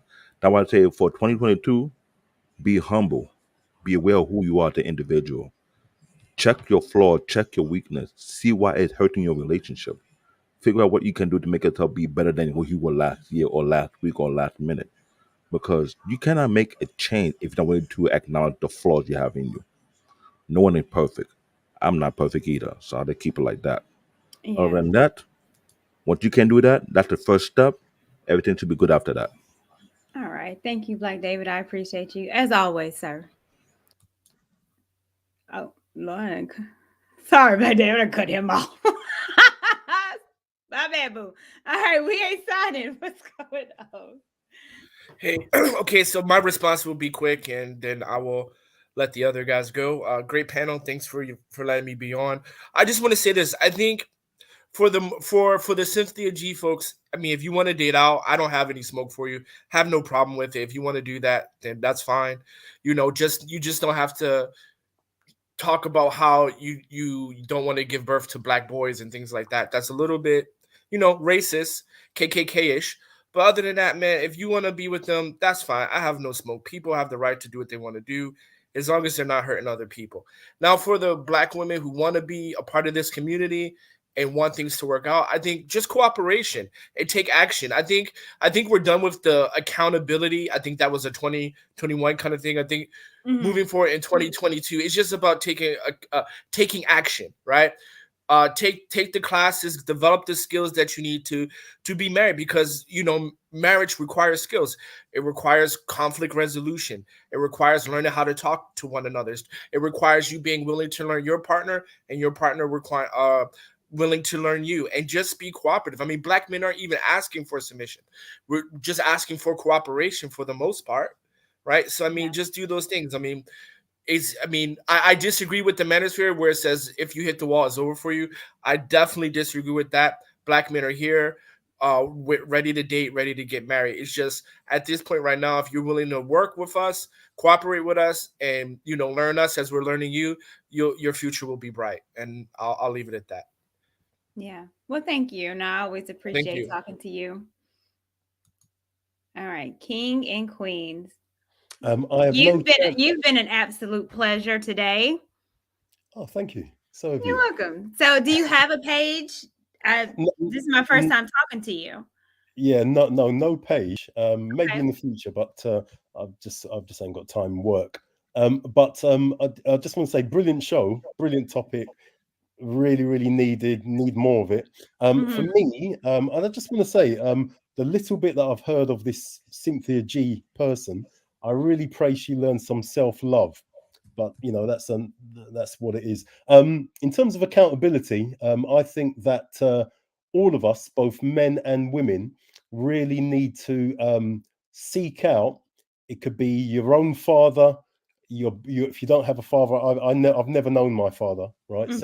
So it could be your father, your spiritual father, your eldest brother, your uncle, someone who you are going to be accountable to, fully and utterly accountable, not just in partners and husband and wife and all that sort of stuff, just in life in general. Just come under someone's accountability fully, right? But that person has to be accountable to someone else as well.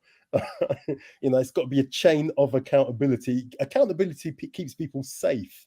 Accountability shouldn't just be at work. It should be in your private life, in your life. So anyone who's under any level of accountability is safe for you to be accountable to.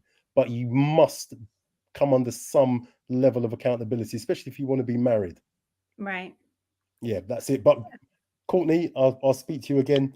Sahel, God bless Yes. you. Pop up anytime. I'm here every week. Every week. Yeah, okay. 6:30 Central Time. I don't know what time 100%. you in. Okay, take care. God bless. Bye. Thank you. Ciao. Bye.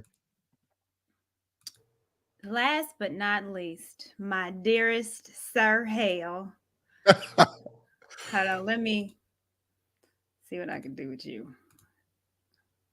Because I want you to shout out everything. Am I not?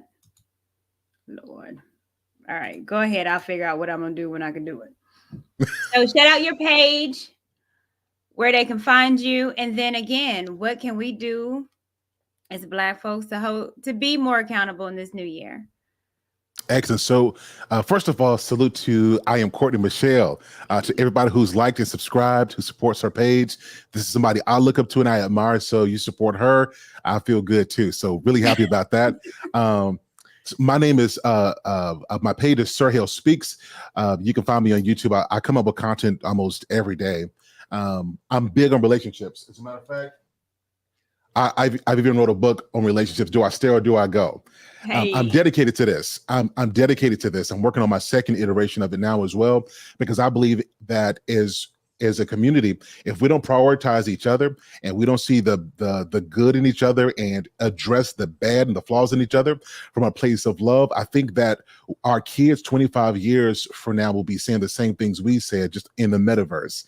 And in order to prevent that, we've got to start doing the work now. So some of you guys may be asking, who is he and what is he talking about? You're talking to a man who got married at 19 years old, who did not have a father, who did not go through school, taken out in the third grade, but yet found a way to make sure that I sustained a marriage with my wife on the basis of, we got to do this, because if we don't do something better and different, then who was going to do it?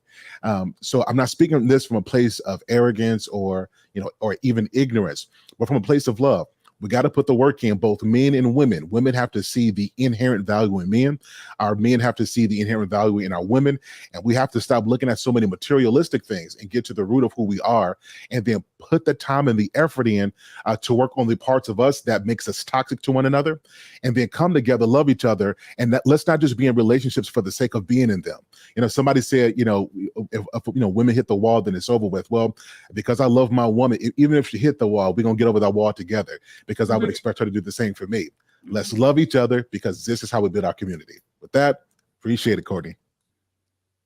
Well, I appreciate you as well. Thank you so much. And I had to put you on the big screen because you did that to me last time.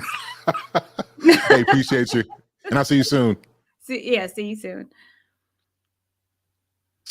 All right. What an amazing show, amazing guest that popped up. I think we covered a lot today as far as with what we all have taken from the Black Manosphere from this year. This year has been a crazy ride. I can speak for myself with being, again, Black Manosphere adjacent, how I started. And I would have never guessed that I would be right here at this moment speaking to you guys, making friendships virtually, and kind of creating a family here. So my heart is overjoyed and fulfilled today. It has been an amazing year. And I'm just praying that 2022 becomes better. Better for us, better for our relationships, that we get healthier, that we get wiser, and that we all can grow together. Leave bitterness, leave anger, leave resentment, leave jealousy and envy all in this year. And let's just strive to be better. What else is there to do? So I appreciate you guys so much. I'll be here, of course, Wednesday at 6:30 Central Standard Time. And so with that, thank you. Happy New Year. Yeah, peace and blessings to you guys. Bye. Oh, y'all know I'm gonna play a little music. It's my brother. All right, bye guys.